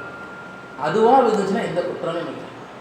அதுவாக ஏதாவது நடந்துருச்சு, ஒருத்தர் கையில் அத்தரை வச்சுட்டு போயிட்டாரு, வேறு ஒன்றும் இல்லை, அத்தரை வச்சுட்டு போயிட்டாரு, அப்படி கழுவிட்டோம்னா எந்த குற்றமும் இல்லை. நாம் கையை நீட்டி அத்தரை வாங்கிட்டோம்னா என்ன ஆயிரும், சதக்கா கொடுக்கணும். அதை தேய்ச்சிட்டோம்னா என்ன ஆகணும், பெரிய சதக்கா கொடுக்கணும். 30 ரியால் 40 ரியால் கொடுக்கணும், 1000 நம்ம ஒரு காசுக்கு சதக்கா அங்கே தான் கொடுக்கணும். தேய்ச்சி இப்படி இருந்து ஒரு அரை மணி நேரம் 1 மணி நேரம் ஆயிடுச்சுன்னா ஒரு ஆடு கொடுத்தா தான் உம்ரா போடும். நம்மள்ட்ட ஒரு பழக்கம் இருக்குது, அல்லாஹ் தெரியாமல் செஞ்சால் மன்னிச்சிருவான், அல்லாஹ் தெரியாமல் செஞ்சால் மன்னிச்சிருவான் அப்படின்னு நம்ம சொல்கிறோம்ல. ஹஜ்ஜில் உம்ரால இதுக்கு இடமே இல்லை. தெரியாமல் செய்தாலும் அதுக்கான குற்ற பரிகாரம் சதக்கா என்ன செய்யணும், மக்காலே கொடுக்கணும். அப்படி இல்லைன்னா ஆடு அறுத்து கொடுக்கணும். சில குற்ற பரிகாரத்துக்கு ஒட்டகம் அறுத்து கொடுத்தா தான் உம்ரா போடும். இதில் ரொம்ப கவனமாக இருக்கணும். ஷரத்துக்களை விஷயங்களை என்னங்கிறத கேட்டு தெரிஞ்சுக்கணும். அதுக்காக தான் இந்த நிகழ்ச்சிகள், இந்த ப்ரோக்ராம் பயான்கள் ஏற்பாடு செய்யப்படும். ரொம்ப கவனமாக கேட்கணும். ஏதாவது சந்தேகமாக உடனடியாக என்ன செய்யணும், குரூப்பில் நம்பர் இருக்குது, எடுத்து ஃபோன் அடித்து கேளுங்க. இது இந்த விஷயம் என்ன, இது என்ன விஷயம் என்ன, அதுக்கு உங்களுக்கு சொல்கிறதுக்காக தான் எப்பவும் காத்திருக்கோம். உம்ராவுடைய இந்த அமல்களுக்கு மிக முக்கியமாக இல்மை தெரிஞ்சுக்கணும். உம்ராவுடைய அந்த வழிகாட்டி கிதாப் உங்களுக்கு தந்துருவோம் இன்ஷா அல்லாஹ். அந்த கிதாபில் படித்து திருப்பி படித்து பார்த்து விளக்கங்கள் இருக்கு. இப்போ காபத்துல்லாவுக்கு என்ன செய்வோம், மாஷா அல்லாஹ் தொழுகையெல்லாம் பூர்த்தி செஞ்சு வெளியே தொழுதுட்டு காபத்துல்லாவுக்கு உள்ளே கூட்டிகிட்டு போவோம். 4 மலைகளுக்கு கீழே இருக்கக்கூடிய ஒரு சின்ன உள்பகுதியில் இருக்கக்கூடிய ஒரு இடம் தான் காபத்துல்லா, மஸ்ஜிதுல் ஹராம். மஸ்ஜிதுல் ஹராம் சொல்லுவாங்க எல்லா பள்ளிக்கும் ஏறி போவோம், ஆனால் காபத்துல்லாவில் மட்டும் உள்ளே போய் இறங்கணும். எக்ஸலேட்டரில் இறங்கணும், இறங்கி கீழே போகணும், இல்லை படிக்கட்டில் இறங்கி கீழே போகணும். அப்படி கீழே படிக்கட்டில் இறங்கி போய் கொஞ்சம் தூரம் போகணுன்னா காபத்துல்லா தெரியாது. நாம் உங்களுக்கு கூட்டிகிட்டு போகும்போது செருப்பெல்லாம் முன்னாடியே கரெக்டி பேக்குள்ளே வச்சுருவோம். வச்சுட்டு தல்பியா சத்தமாக ஓதணும். இஹ்ராம் கட்டின உடனே ஆரம்பிக்கப்பட்ட தல்பியா காபத்துல்லாவை பார்க்குற வரைக்கும் தல்பியாவை நிப்பாட்டக்கூடாது, ஓதிக்கிட்டே இருக்கும். லப்பைக் அல்லாஹும்ம லப்பைக். எந்த அளவுக்கு தல்பியா சொல்லுவோமோ அந்த அளவுக்கு உம்ரா லேசாக முடியும். தல்பியாவை நிப்பாட்டிட்டோன்னு சொன்னால் உம்ரா கஷ்டமாயிடும். லப்பைக் யாரா நான் ஆஜராகிறேன், லா ஷரீக லக லப்பைக், எந்த இணையும் உனக்கு இல்லையா, எந்த ஷிர்க், எல்லா ஷிர்க்கை விட்டும் எல்லா இணையை விட்டும் நீ அப்பாற்பட்டவன், நீ உயர்ந்தவன் யாரா. இன்னல் ஹம்த, புகழ் அனைத்தும் உனக்குரியது, வன் நிஅமத, அனைத்து பாக்கியங்களும் உன்னுடையது, லக்கவல் முல்க், ஆட்சி அதிகாரம் உன்னுடையது, லா ஷரீக லக லப்பைக். அப்படிப்பட்ட ஷிர்க்கெல்லாம் நீங்கின உன்னிடத்துல நான் ஆஜராகிறேன் அல்லாஹ். இதுதான் தல்பியா. இதை ஓதி ஓதி ஓதி ஓதி அல்லாஹ்வோடு இணையணும். உள்ளத்தை அல்லாட்ட கொடுக்கணும். அல்லாட்ட நாம ஒப்படைக்க போகிறோம். அல்லாஹ் நம்மளை மன்னிச்சு பரிசுத்தப்படுத்தி நன்மையான வழிகளை திறந்து கொடுக்க போகிறோம். காபத்துல்லாவை முதல் பார்வை பார்க்கணும். கீழே அப்படி குனிஞ்சுக்கிட்டே வர சொல்லுவோம். எப்போ முழு காபத்துல்லா தெரியுமோ அப்போ சொல்லுவோம், கண்ணை திறந்து பாருங்க, முழு காபத்துல்லா தெரியுதுன்னு சொன்னோடனே உடனே கையேறி துவா செய்யும். அந்த துவாவை அல்லாஹ் உடனடியாக கபூல் செய்வோம். என்ன கேட்டாலும் நல்லா கொடுப்போம். அதுக்கப்புறம் நம்ம நினைச்சோம் அங்கே இடங்களை காட்டி கொடுப்போம். பச்சை விளக்கு இருக்கு, ஒரு இடம் இருக்கு, பச்சை விளக்கு ஹஜ்ருல் அஸ்வத், சொர்க்கத்துடைய கல், அங்கிருந்தா தவாஃப் ஆரம்பிக்கணும். பச்சை விளக்கு எங்க போட்டிருக்காங்களோ அந்த அதுக்கு நம்ம வலது தோல் புஜம், அவர் நல்ல கவனமாக கேட்டுக்கிறது, நம்முடைய போகும்போது வலது தோல் புஜம் எப்போ வருதோ பச்சை விளக்குக்கு நேராக, அப்போ இடது தோல் புஜத்துக்கு நேராக பார்த்தோம்னு சொன்னால், இடது தோல் புஜத்துக்கு நேராக பார்த்தோம்னா காபாவுடைய 4 மூலையில் ஒரு மூலை, அதில் 5 தடவை என்ன செஞ்சுருப்பாங்க, அரபியில் தங்கத்தினால அல்லாஹ் அக்பர் அல்லாஹ் அக்பர் அல்லாஹ் அக்பர்னு எழுதி போட்டிருப்பாங்க. அதுக்கு கீழே ஓரமாக தான் ஹஜ்ருல் அஸ்வத், சொர்க்கத்துடைய கல் இருக்கு. அப்படி பார்த்தா காபாவுடைய வாசல் கொஞ்சம் தெரியும். இந்த இடத்துல இருந்து தவாஃப் ஆரம்பிக்கணும். தவாஃப் ஆரம்பிக்கிறதுக்கு முன்னாடி நியத்து வச்சுக்கணும். எப்படி இக்ராம் கட்டணும் நியத்து வச்சோமே, அதே போல் யாரெல்லாம் நான் உம்ராவுடைய தவாஃபை பூர்த்தி செய்வதற்கு காபத்துல்லாவை 7 முறை வலம் வருவதற்கு நியத்து வைக்கிறேன். எனக்கு லேசாக்கிட்டா யாரெல்லாம் கபூல் செஞ்சுருக்கா யாரெல்லாம் துவா செஞ்சுட்டு என்ன செய்யணும், பிஸ்மில்லாஹி அல்லாஹு அக்பர்னு என்ன செய்யணும், கைகளை உயர்த்தி, 2 கையும் உயர்த்தலாம், 1 கையும் உயர்த்தலாம், தாராளமாக அனுமதி இருக்குது. நேராக போய் முத்த விட்டாங்க ரசூலுல்லாஹ் அந்த காலத்தில். இப்போ ஃபுல்லாக அத்தர் பூசப்பட்டிருக்கு, நம்ம அது பக்கமே நெருங்க முடியாது. தூரமாக இருந்தாலும் செய்யணும், இஸ்திலாம் செஞ்சு முத்தமிடணும். இச்சுங்கிற சத்தம் வந்துடக்கூடாது. தொட்டு உதட்டோட ஒட்டிக்கணும், அவ்வளோதான். இதுக்கப்புறம் தல்பியா கிடையாது. இதுக்கப்புறம் காபத்துல்லாவை பார்த்து துவா செஞ்சதுக்கப்புறம் லப்பைக் அல்லாஹும்ம லப்பைக் ஓத வேண்டியதில்லை. இப்போ இதுக்கு ஒழு அவசியம். இதுக்கு எது ஒழு, தவாஃப் செய்யும் போது கட்டாயமாக ஒழு இருக்கணும். ஒழு இருக்கிற மாதிரி நம்முடைய உடல் சாப்பாடுகளை அமைப்புகளை ரெடி பண்ணிக்கணும். ஒழு பிரிஞ்சிச்சுன்னா ஒழு செஞ்சுட்டு வந்து என்ன செய்யணும், சுத்த ஆரம்பிக்கணும். நல்லா கவனமாக கேளுங்க. 3 சுற்று சுற்றிட்டோம், ஒழு முறிஞ்சிருச்சு, ஒழு இல்லாமல் ஆயிடுச்சு. ஒழு செஞ்சுட்டு வந்து 4வது சுற்றை கண்டினியூ பண்ணிக்கலாம். 5வது சுற்றில் ஒழு முறிஞ்சிருச்சு, 5வது சுற்றை கண்டினியூ பண்ணிக்கலாம். 7 சுற்று மொத்தம், 7 சுற்று. ஆனால் முதல் 3 சுற்றுக்குள்ளே ஒழு முறிஞ்சிருச்சுன்னா ஃபஸ்ட்டில் இருந்தால் என்ன செய்யணும், ஒழு செய்யணும். ஒழு செஞ்சுட்டு ஃபஸ்ட்டில் இருந்தால் என்ன செய்யணும், ஆரம்பிக்கணும். இப்போ பிஸ்மில்லாஹி அல்லாஹ் அக்பர் சொல்லி என்ன செஞ்சுட்டோம், தவாஃப் ஆரம்பிச்சாச்சு. தவாஃப் ஆரம்பிக்கிறது உம்ராவுடைய மிக முக்கியமான அமல். இப்போ நம்ம என்ன செய்யணும், 3வது கலிமா ஓதலாம், துவா செய்யலாம், திக்ர் செய்யலாம்.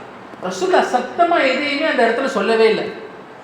ரசூலுல்லாஹ் என்ன செஞ்சாங்க, அமைதியாக போனாங்க. குர்ஆனுடைய வசனத்தை சில வசனங்களை வாய்க்குள்ள அப்படி முணுமுணுத்துக்கிட்டாங்க, திக்ர் செஞ்சுக்கிட்டே அப்படியே போனாங்க, துவா செஞ்சுக்கிட்டே போனாங்க, அப்படியே சுற்றுனாங்க. முதல் 2வது மூலை அந்த யூ ஷேப் அப்படியே கடந்து, ஹத்தீமை கடந்து, அரைவட்டத்தை கடந்து அப்படியே வந்தாங்க. 3வது மூலை, 4வது மூலை. 4வது மூலையில் நேர் தங்க ஜருக போட்டிருக்கும், நேர் தங்க ஜருக, தங்கத்தினால அப்படி ஒரு கோடு போட்ட மாதிரி இருக்கும்.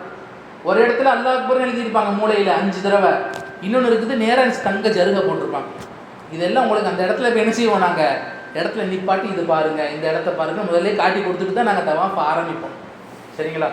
இப்போ என்ன செய்யணும், அந்த இடத்துல வந்த உடனே ரசூலுல்லாஹ் சத்தமாக ஓதுனாங்க, ரப்பனா ஆத்தினா ஃபித் துன்யா ஹஸனா வ ஃபில் ஆখিরাতি ஹஸனத்தன் வ கினா அஸாபன் நார்.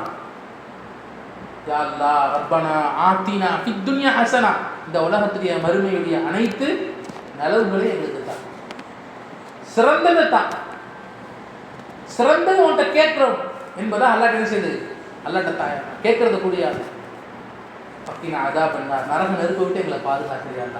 இந்த துவா சத்தமாக வரும், ரப்பனா ஆத்தினா ஃபித் துன்யா ஹஸனா வ ஃபில் ஆখিরাতি ஹஸனத்தன் வ கினா அஸாபன் நார். இந்த உலகத்திலையும் மறு உலகத்திலையும் சிறந்தது கேட்குறது. இப்படிப்பட்ட இந்த துவாவை ரசூலுல்லாஹ் எங்கே வரைக்கும் ஓதிட்டு போனாங்க, முதல்ல ஆரம்பிச்சோம் பாருங்க, பிஸ்மில்லாஹி அல்லாஹ் அக்பர் பச்சை விளக்குக்கு நேரா, அது வரைக்கும் ஓதிக்கிட்டே போனாங்க. இப்போ தான் ஒரு சுற்று முடியுது. இது முடியும் போது 2வது திருப்பி என்ன செய்யணும், பிஸ்மில்லாஹி அல்லாஹு அக்பர் அப்படின்னு 2வது சுற்று ஆரம்பிக்கணும். திருப்பி அதே போல் சுற்றி வரும். 3வது கலிமா ஓதலாம், துவா திக்ர் சலவாத்துகள் நம்ம அங்கே சொல்லிக் கொடுப்போம் உங்களுக்கு, என்னென்ன ஓதுங்க இது ஓதுங்க சொல்லி அப்படியே நம்மளும் ஓதி ஓதி ஓதி செய்வோம். அப்படியே 2வது சுற்றை போட்டு செய்வோம். ரப்பனா ஆத்தினாவுடைய மூளை வந்தோன்னா ரப்பனா ஆத்தினா ஃபித் துன்யா ஹஸனா ஃபில் ஆখিরাতি ஹஸனத்தன் வ கினா அஸாபன் நார். திருப்பி இடத்துக்கு வந்துடுவோம். இடத்துக்கு திருப்பி 3வது சுத்து, 4வது சுத்து, 5வது சுத்து, 6வது சுத்து, 7வது சுத்து. இந்த 7 சுத்து சுத்தினாதான் ஒரு தவாஃப். ஒரு தவாஃபுக்கு எத்தனை சுத்து? 7 சுற்றுக்களை கொண்டது ஒரு தவாஃப். ஆனால் ஒரு தவாஃப் எப்போ பூர்த்தி ஆகும் தெரியுமா? 7வது சுத்தம் முடிச்சு முத்தமிடணும். பிஸ்மில்லாஹ் அல்லாஹ் அக்பர் 8வது தடவை முத்தமிட்டுட்டு 2 ரக்காயத்து தொழுதால் தான் ஒரு தவாஃப் பூர்த்தியாகும். ஒரு தவாஃப் பூர்த்தியாகும். 2 ரக்காயத்து தொழுதாம போயிட்டாருன்னா தவாஃப் பூர்த்தி ஆகாது. தவாஃப் அப்படி பெண்டிங்லேயே இருக்கும். சரி, எங்கே தொழுது 2 ரக்காயத்தை?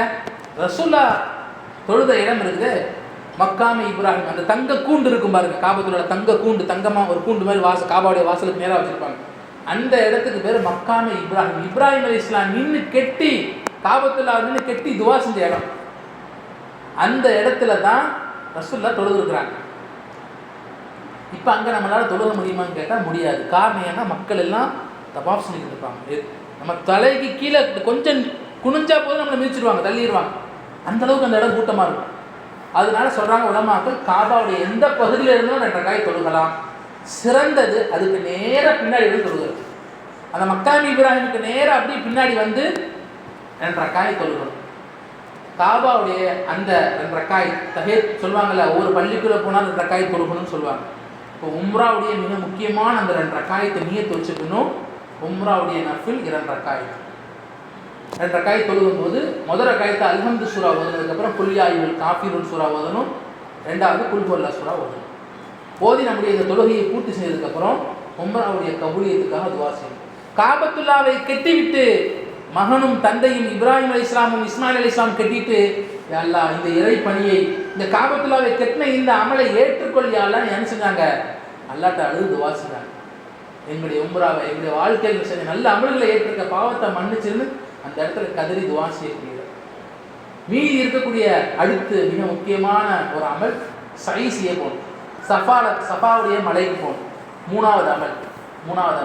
இஹ்ராம் கட்டி தல்பியா ஓதி நியத்தை வைக்கிறது முதல் அமல். காபத்துல்லாவை தவாஃப் செய்கிறது 2வது அமல். 3வது அமல் இருக்குது தொங்கோட்டம் ஓட போகணும். ரசூலுல்லாஹ் தொங்கோட்டத்துக்கு முன்னாடி ஜம்ஜம் தண்ணி குடிச்சாங்க. அது சுன்னத்.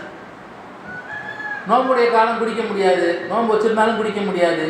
ஆனால் தண்ணி இருக்குது, ஜம்சம் தண்ணி, அந்த இடத்துல குடிச்சிட்டு போகணும். சுன்னத் ரசூலுல்லாஹ் செஞ்சாங்க. ஜம்சமை வயிறு முட்டை குடிச்சாங்க ரசூலுல்லாஹ். ஜம்சம் இருக்குது ஒரு அருமருந்து.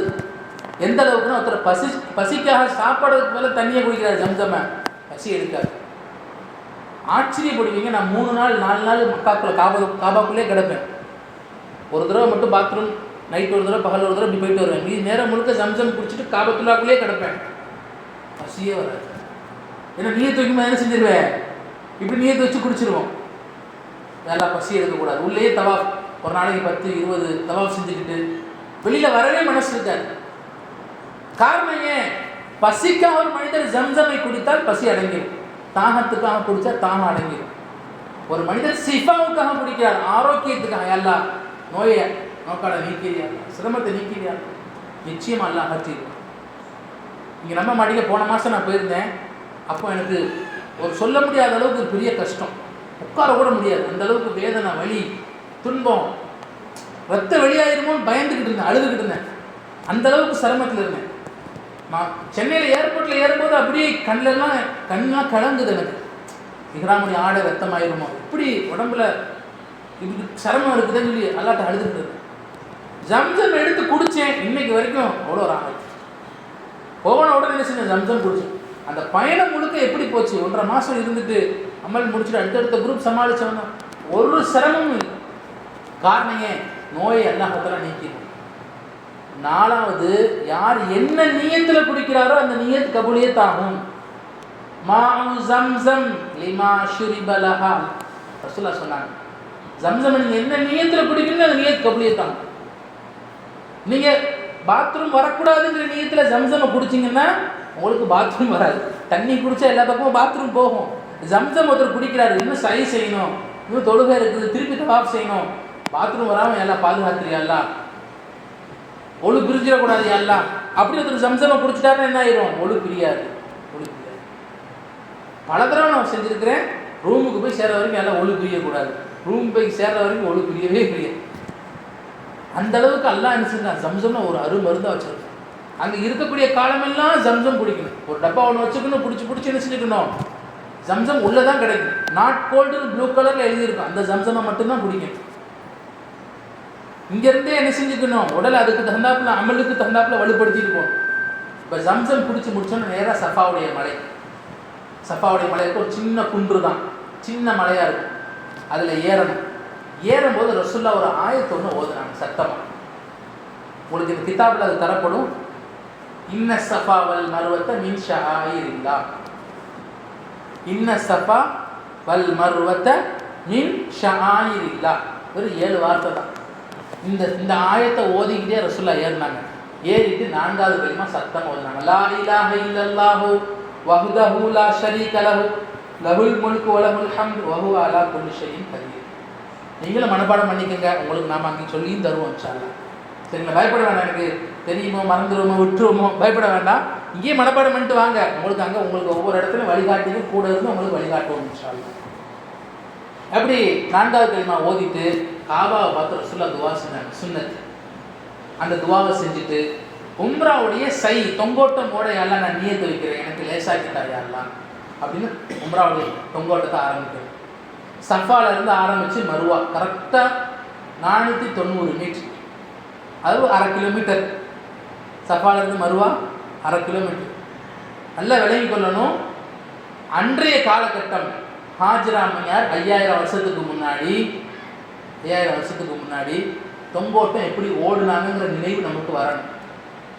அந்த ஒரு பெண்மணியுடைய ஓட்டத்தை அல்லாஹ் கபூல் செஞ்சுட்டான்.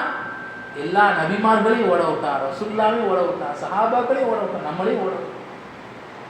பச்சின குழந்தை இஸ்மாயில் அலைஹிஸ்ஸலாம் தாகத்தினால அழுது துடிக்கிறாங்க. ஒரு சொட்டு தண்ணி இல்லை, சாப்பாடு இல்லை, உணவு இல்லை, பாலும் இல்லை, உடல் பலகீனமாயிருச்சு. இந்த நிலைமையில இந்த மலையிலிருந்து அந்த மலை பார்த்தா காணல் நீர், அப்படி நீர் தெரிகிற மாதிரி இருக்கு. ரோட்டில் போகும்போது நமக்கு தெரியுமே, காரில் போகும்போது முன்னாடி பார்த்தா, பஸ்ஸில் பார்த்தா தெரியுமே, அந்த காணல் நீர். அதை பார்த்துட்டு தண்ணியை தேடி போகிறாங்க. இங்கேருந்து அங்கே ஓடுறாங்க, அங்கேருந்து இங்கே வர்றாங்க, இங்கேருந்து அங்கே வர்றாங்க. 2 பக்கம், ஏன் இங்கே பார்த்தா அங்கே தெரியுது, அங்கே பார்த்தா இங்கே தெரியுது, இங்கே பார்த்தா இப்படி 7 முறை, 7வது முறை ஓடி என்ன செய்கிறாங்க, யாருடைய காலு கீழே இருந்து ஜம்சம் வந்துச்சு, இஸ்மாயில் அலைஹிஸ்ஸலாமுடைய காலு கீழே, காபாக்கு பக்கத்து இஸ்மாயில் அலைஹிஸ்ஸலாம் கிடக்குறாங்க. அங்கேருந்து அவ்வளோ தூரம் தண்ணி பீரிட்டு வந்துச்சு. இந்த ஓட்டம் அல்லாஹ்க்கு பிடிச்சிருச்சு. இந்த ஓட்டம் யாருக்கு பிடிச்சிருச்சு? அல்லாஹ்க்கு பிடிச்சிருச்சு. அல்லாஹ்வுடைய கட்டளைக்காக ஓடுனாங்க. ஒரு பெண்ணுடைய ஓட்டம் அல்லாஹ்க்கு பிடிச்சிருச்சு. அங்கதான் இறுதி நபியை, நம்முடைய நபி ஸல்லல்லாஹு அலைஹி வஸல்லம் அல்லாஹ் வெளியாக்குறான். அப்படிப்பட்ட அமல் சொல்லாம வாழ்க்கையில் செஞ்ச ஒரு பெரும் பாவத்தை எல்லாம் மன்னிச்சிடணும். ஒரு செஞ்சுட்டு வந்தா வாழ்க்கையில் செஞ்ச ஒரு பெரும் பாவத்தை எல்லாம் மன்னிச்சிருவாங்க. அவ்வளோ பெரிய உன்னதமான அமல். அந்த நினைவு வரணும். ஏன்னா இப்போ ஏசி போட்டிருப்பாங்க, அங்கே ஃபேன் போட்டிருப்பாங்க, 2 பக்கமும் ஜம்ஜம் தண்ணி இருக்கும், லைட்டு, மக்கள் கூவு என்ன செய்வாங்க, அவ்வளோ கூட்டமாக என்ன செய்வாங்க, எல்லாரும் சத்தமாக என்ன செய்வாங்க, லா இலாஹ இல்லல்லாஹ் ஓதிக்கிட்டே போவாங்க. சத்தமாக சொல்லி சின்ன பிள்ளைங்களாம் ஓடிட்டு போவாங்க. வீடியோவில் பார்த்துருப்பீங்க, நீ அந்த தவாஃபில் சைடில் ஓடிட்டு என்ன செய்வாங்க, சந்தோஷமாக எல்லோரும் போவாங்க. ஆனால் நமக்கு என்ன நினைவு வரணும்? ஹாஜிரா அம்மையாரோட நினைவு வரணும். ஏன் அல்லாஹ் அதை கபூல் செஞ்சுட்டான். அந்த அம்மா எவ்வளோ கஷ்டத்தோடு ஓடி இருப்பாங்க. இங்கே இருந்தாங்க. திருப்பி என்ன செய்யணும்? மருவாக்கு போகணும். மருவாவில் மலையில் ஏறி துவா செய்யணும். இதில் இடையில ஒரு சின்ன அமல் இருக்குது. இந்த பச்சை விளக்கு போடப்பட்ட இடத்துல ஆண்கள் மட்டும் ஓடணும், பெண்கள் ஓடக்கூடாது. பச்சை விளக்கு உள்ள இடத்துல தௌபா செய்தாங்க. ரப்பி யக்ஃபிர்லி, ரப்பி யக்ஃபிர்லி, ரப்பே என்னுடைய பாவத்தை மன்னிப்பாயாக அப்படிங்கிற துவாவை ஓதிக்கொண்டே ரசூலுல்லாஹ் போனாங்க. நாமளும் அதே போல. பெண்கள் ஓடக்கூடாது. யார் ஓடிட்டா? ஹாஜிரா அம்மையார். பெண்கள் எல்லாத்துக்கும் பகரமாக ஓடிட்டாங்க. மருவாவை போய் அடைவோம். மருவா சின்ன குன்று, அப்படி கொஞ்சம் மேலே ஏறணும். மருவாவில் ஏறின உடனே என்ன செய்யும், அப்படி திருப்பி விட்ருவாங்க. யூட்டர்ன் மாதிரி எடுத்து விட்ருவாங்க. ஒரு பக்கம் போகிறது, ஒரு பக்கம் வர்றதுக்கு. மருவாவில் ஏறினோன்னா திருப்பி காபத்துல்லா கண்ணுக்கு தெரியாது.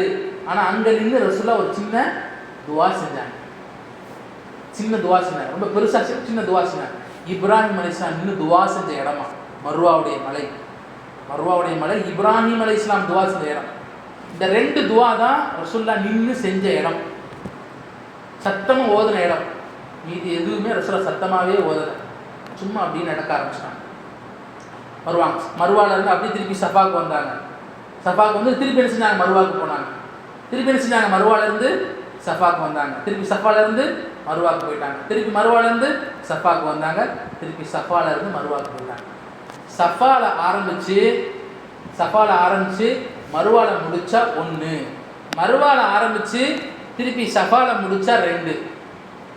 சுற்றுற கணக்கு வச்சிடக்கூடாது. நல்லா கவனமாக கேட்டுக்கணும். காபத்துல்லாவை சுற்றுனா கணக்கு இருக்கு பாருங்க, அந்த கணக்கு எங்கே வைக்கக்கூடாது? சஃபா மருவால வைக்கக்கூடாது. சஃபாலேருந்து மருவாக்கு போனால் 1, மருவாலேருந்து சஃபாக்கு வந்தால் 2, சஃபாலேருந்து திருப்பி மருவாக்கு போனால் 3, மருவாலேருந்து சஃபாக்கு வந்தால் 4. அப்போ எங்கே முடியும்?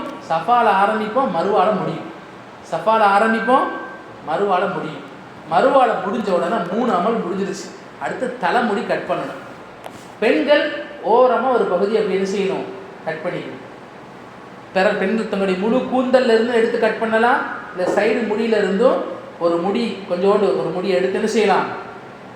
விரலில் இப்படி ஒரு சுற்றிட்டு ஒரு சுற்றுனா போதும், சுற்றிட்டு கட் பண்ணிக்கணும். அவங்களே தாராளமாக கட் பண்ணிக்கிறதுக்கு மார்க்கம் அனுமதி கொடுத்துருக்கு, நல்லா தெரிஞ்சுக்கங்க. ஆனால் பிறரை வச்சு கட் பண்ணக்கூடாது சிறந்தது. கட் பண்ணாமல் இல்லையா சந்தேகமாயிரும், கையை பதட்டமாயிரும். புதுசு தானே, முதல் தடவை வீட்டுக்காரங்க மொட்டை அடித்து வந்ததுக்கப்புறம் அவங்க கட் பண்ணிக்கிட்டு விட்டாலும் பிரச்சனை இல்லை. அவங்களுடைய வீட்டுக்காரங்க ரூமில் வந்து தாராளமாக செய்யலாம். அங்கனக்குள்ளே தான் செய்யணுங்கிற கட்டாயம் இல்லை. அங்கனக்குள்ளே செஞ்சு அசுத்தமாக்கவும் கூடாது, முடிய கண்ட இடத்துல போடவும் கூடாது. இப்படி நம்ம ரூமில் வந்து கட் பண்ணிக்கணும். பெண்கள் இப்படி கட் பண்ணி முடிச்சுட்டாங்கன்னா இதுக்கப்புறம் அவங்க ட்ரெஸ்ஸை மாற்றிக்கலாம், அத்தர் பூசிக்கலாம், என்ன செஞ்சுக்கலாம், என்ன நாள் குளிச்சுக்கலாம், என்ன நாளும் செஞ்சுக்கலாம். தாராளமாக ஹலால் ஆகிட்டாங்க. எல்லாத்துக்கும் பரிபூர்ணமான இனிமேல் எந்த சருத்தும் இல்லை. இஹ்ராமுடைய நிலையை விட்டு வெளியே வந்துட்டாங்க. ஆண்கள் தலைமுடியை மொட்டை அடிக்கிறது சிறந்தது. எது? தலைமுடி ஃபுல்லாக மொட்டை அடிக்கிறது தான் சிறந்தது. சில காரணத்தால் தலைமுடி மொட்டை அடிக்க முடியலையா, முடியை கட் பண்ணிக்கலாம், ஷார்ட் பண்ணிக்கலாம்.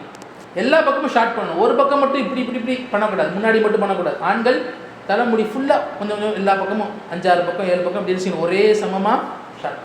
என்ன வித்தியாசம்? ரசூலுல்லாஹ் மொட்டை அடித்தவங்களுக்கு 3 முறை பாவ மன்னிப்பு தேடி துவா செஞ்சாங்க. யார் ஷார்ட் பண்ணிக்கிட்டாரோ, குறைச்சிக்கிட்டாரோ அவருக்கு 1 முறை மட்டும் துவா செஞ்சாங்க. அதனால் சிறந்தது மொட்டை அடிக்கணும். ஒவ்வொரு முறை உம்ராவுக்கும் தலைமுடியை மொட்டை அடிக்கணும். மண்டையில் முடி இருக்கோ இல்லையோ என்ன செஞ்சுக்கணும், கத்தி போட்டு சுற்றிக்கிறது சிறந்தது. பெண்கள் ஒவ்வொரு முறையும் முடியை கட் பண்ணணும். அல்லாஹ்க்கு தெரியும், அல்லாஹ் எல்லா மனிதனும் பெண்களுக்கு ஏன் கட் பண்ணணும்னு சொன்னால், ஆண்களுக்கு ஏன் மொட்டை அடிக்கணும்னு சொன்னான்னு தெரியும். அதுவும் அளவு கொஞ்சம் தான். பெண்கள் நிறைய என்ன செஞ்சிடக்கூடாது, சுருட்டி நிறைய நன்மை கிடைக்கும் அப்படிலாம் எந்த ஹதீஸும் இல்லை. நம்மளாம் செஞ்சிடக்கூடாது, கட் பண்ணிக்கணும். இப்போ ஃபுல்லாக தஹ்லீல் ஆகிட்டோம். இதுக்கப்புறம் என்ன செய்யணும்? மாஷா அல்லாஹ் குளிக்கிறது, ட்ரெஸ் மாற்றுறது இனிமேல் இதுக்கப்புறம் சுன்னத் என்னனாலும் செஞ்சுக்கலாம் தாராளமாக. இப்போ காபத்துல்லாவை போய் தொட்டு தடவி காபாவுடைய திரையை பிடிச்சி அல்லாட்ட மன்றாடி துவா செய்யக்கூடிய நேரம். அதுக்கப்புறம் 2 ரக்காய் தொழுகிறது. எல்லாம் உம்ராவை பயணத்தை லேசாக்கி வச்சோம், உம்ராவை லேசாக்கி வச்சோம், உனக்கே எல்லா பொருட்களையும் நினச்சிது அல்லாட்ட ஒப்படை சொல்லுவாங்க. இந்த பயணம் இருக்குது முழுக்க அல்லாவுக்கான பயணம். அல்லாட்ட ஒப்படைச்சிடும். இது எப்படி ஆகுமோ, அது எப்படி இருக்குமோ போட்டு குழப்பவே கூடாது. ஏன்? இன்னமல் ஆமானு துன்யா. நீங்கள் அல்லாட்ட ஒப்படைச்சிட்டிங்கன்னு சொன்னால் அல்லா என்ன செய்வான், வழியை திறந்து விட்டுக்கிட்டே இருப்பான். எங்கேயாவது ஒரு இடத்துல நிப்பாட்ட மாதிரி தெரியுதா, தல்பியாவை சத்தமாக ஓதுன்னு நல்லா வழி திறக்கும். எனக்கு முதல் ஹஜ்ஜில் நல்ல நினைவு இருக்குது. முதல் ஹஜ்ஜில் ஏர்போர்ட்டில் 4 மணி நேரம் உட்கார வச்சுட்டாங்க. என் வாழ்க்கையில் அப்படி உட்கார்ந்ததே கிடையாது. 4 மணி நேரம் ஜித்தா ஏர்போர்ட்டில் 4 மணி நேரம். நான் பக்கத்தில் ரொம்ப காண்டாய் சார் கோபமாயிருமா இல்லையா. நைட்டு இங்கே ஏறணும், காலையில் இறங்கியாச்சு, நைட்டே இறங்கியாச்சு, காலையில் வரைக்கும் உட்கார வச்சுருந்தாங்க. தஹஜ்ஜுடைய நேரம் வரைக்கும் 11 மணிக்கு இறங்கி 3:30 மணி வரைக்கும் உட்கார வச்சுருந்தாங்க. எனக்கு கோபமாயிருச்சு. இப்படி என்ன இவ்வளோ கோவம். பக்கத்தில் எங்கள் அம்மா சொன்னாங்க கோவப்படாது, ஒரு தல்பியா ஓது, நல்லா வெளியே தரப்பான் தல்பியா ஓது. என்ன காரணம் தெரியாது, தல்பியா ஓதிக்கிட்டே இருந்தேன். கொஞ்சம் கழிச்சு சொல்கிறாங்க எல்லா லக்கேஜ் வண்டியில் ஏற்றியாச்சு. லக்கேஜ் வராமல் இருந்துச்சு, எல்லாம் வந்து நின்று பொறுமையாயிடுச்சு. அவசரப்பட்டு நம்ம போய் கேட்டிருந்தோம், கிளம்பியிருந்தாங்க என்ன இருக்கும். நம்மளை தல்வியா ஓத வச்சு அல்லா என்ன செய்வான், அந்த இடத்துல பார்ப்பான். இவன் எனக்காக வந்திருக்கிறானா, இல்லை அவன் கோபத்தை காட்ட வந்திருக்கானா, இவன் எனக்காக வந்திருக்கானா இல்லை சுற்றி பார்க்குறதுக்கு வந்திருக்கிறானா, இவன் எனக்காக வந்திருக்கானா இல்லை பெருமை அடிக்க வந்திருக்கானா, எல்லா இடத்துலையும் எல்லாம் செக் பண்ணுவான். இப்பயுமே நான் காபால மக்களை அதிகமாக போனோம். இப்பயுமே சில இடங்களில் போலீஸ் அப்படி தடுத்து அப்படி நிப்பாட்டிடுவாங்க. காபா பார்த்த பக்கத்தில் தெரியும், போட மாட்டான். கொஞ்ச நேரம் கழிச்சு எல்லாம் ஓப்பன் பண்ணிடுவோம். எல்லாமே நல்லதுக்கு தான். ஒரு தடவை யாருமே இல்லை, உள்ளே போயிட்டோம், தவாஃபே செய்ய முடியல, தவாஃப் ஸ்தம்பிச்சு போச்சு. 1 மணி நேரம் அப்படி நெருக்கடியில் நிற்கிறோம். காரணம் ஏன்? போலீஸ்காரங்க எல்லாரும் திட்டுவாங்க, அங்கே இப்படி ஆச்சு, இப்படி நிப்பாட்டுறான், சுற்றி விட்றான், எங்களை நிப்பாட்டிட்டு போடமாட்டாங்க. சரி சார், அல்ல எல்லாத்துக்குமான லேசான வழி என்ன? கல்வியாக தான். கல்வியாக ஓத ஓத ஓத ஓத ஓத எல்லா வழியை திறந்து கொடுத்துக்கிட்டே இருக்கும். மக்காவுடைய பூமி எப்படிப்பட்ட பூமின்னு சொன்னால் கொஞ்சம் ஹாட்டான பூமி. இப்போ நம்ம போகக்கூடிய இந்த காலம் இருக்குது கொஞ்சம் குளிர்ச்சியான காலம். ஆனால் மக்கா ஹாட்டாக தான் இருக்கும். கொஞ்சம் வேணால் குளிர்ச்சி இருக்கும், நம்ம ஊர் குளிர்ச்சி மாதிரி கொஞ்சம் கூலிங்காக இருக்கும். மதீனானா அப்படியே மாற்றமாக இருக்கும். மதீனா இருக்குது இப்போ குளிர்காலம். மதீனாவில் கொஞ்சம் சொட்டு அது மாதிரி போட்டால் தான் காலை நேரத்தில் பள்ளிக்கு போகிறதுக்கு. மத்தியான நேரம்னா சாதாரணமாக எப்போதும் போல் இயல்பாக நம்ம ஊர் மாதிரி இருக்கும். மகரிபா, அசரு, இஷாக்கு அப்புறம் கொஞ்சம் கூலிங் போகும். இஷாக்கு அப்புறம் நம்ம பள்ளிக்கு போகிறோம். சில நேரத்துக்கு அந்த ரவுலத்து ஜுமாத் தொழுகை வந்துச்சுன்னா பெண்களை கூட்டிகிட்டு போவோம், அப்போ கொஞ்சம் குளிர் இருக்கும். ஆனால் மற்ற நேரங்களில் காலையில் மட்டும் குளிர் கொஞ்சம் இருக்கும் அதிகமாக. இது ரொம்ப பெரிய நடுக்கிற மாதிரி குளிர் இருக்காது, ஓரளவுக்கு குளிர் இருக்கும். நம்ம சொட்டுக்கிட்டு போட்டு நம்ம மேனேஜ் பண்ணிக்கலாம். ஊட்டி கொடைக்கானல் போனால் எப்படி இருக்கும் அது மாதிரி கொஞ்சம் இருக்கும். நம்ம நன்மையை கருதி போகிறோம். ரசூலுல்லாஹ் சொன்னாங்க, மதீனாவில் வெயிலும் குளிரும் கூட இருக்கும். யார் இதை சகித்துக் கொள்வாரோ அவருக்கு சொர்க்கத்துக்கு நான் சிபாரிசு செய்யணும்னு சொன்னாங்க. மதீனாவில் ஏற்படக்கூடிய சிரமத்தை சகிப்பவருக்கு சொர்க்கத்துடைய சிபாரிசு கிடைக்கும் சொன்னாங்க. இப்போ மதீனாவுக்கு அடுத்து நம்ம போகக்கூடிய அமல் இருக்குது. மதீனாவுக்கு ஸலவாத்தோடு போகும்.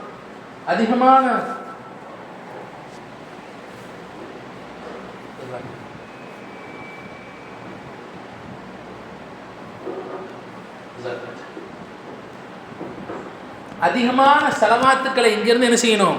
மொழிந்து ஸலவாத்தை சேகரித்தவர்களாக மதீனாவுக்கு போகணும். மதீனாவுக்கு சொர்க்கத்துடைய நகரம், சொர்க்கத்துடைய பூமி. மதீனாவை சொர்க்கம் சொர்க்கம் சொர்க்கம் ரசூலுல்லாஹ் நிறைய இடத்துல சொன்னாங்க.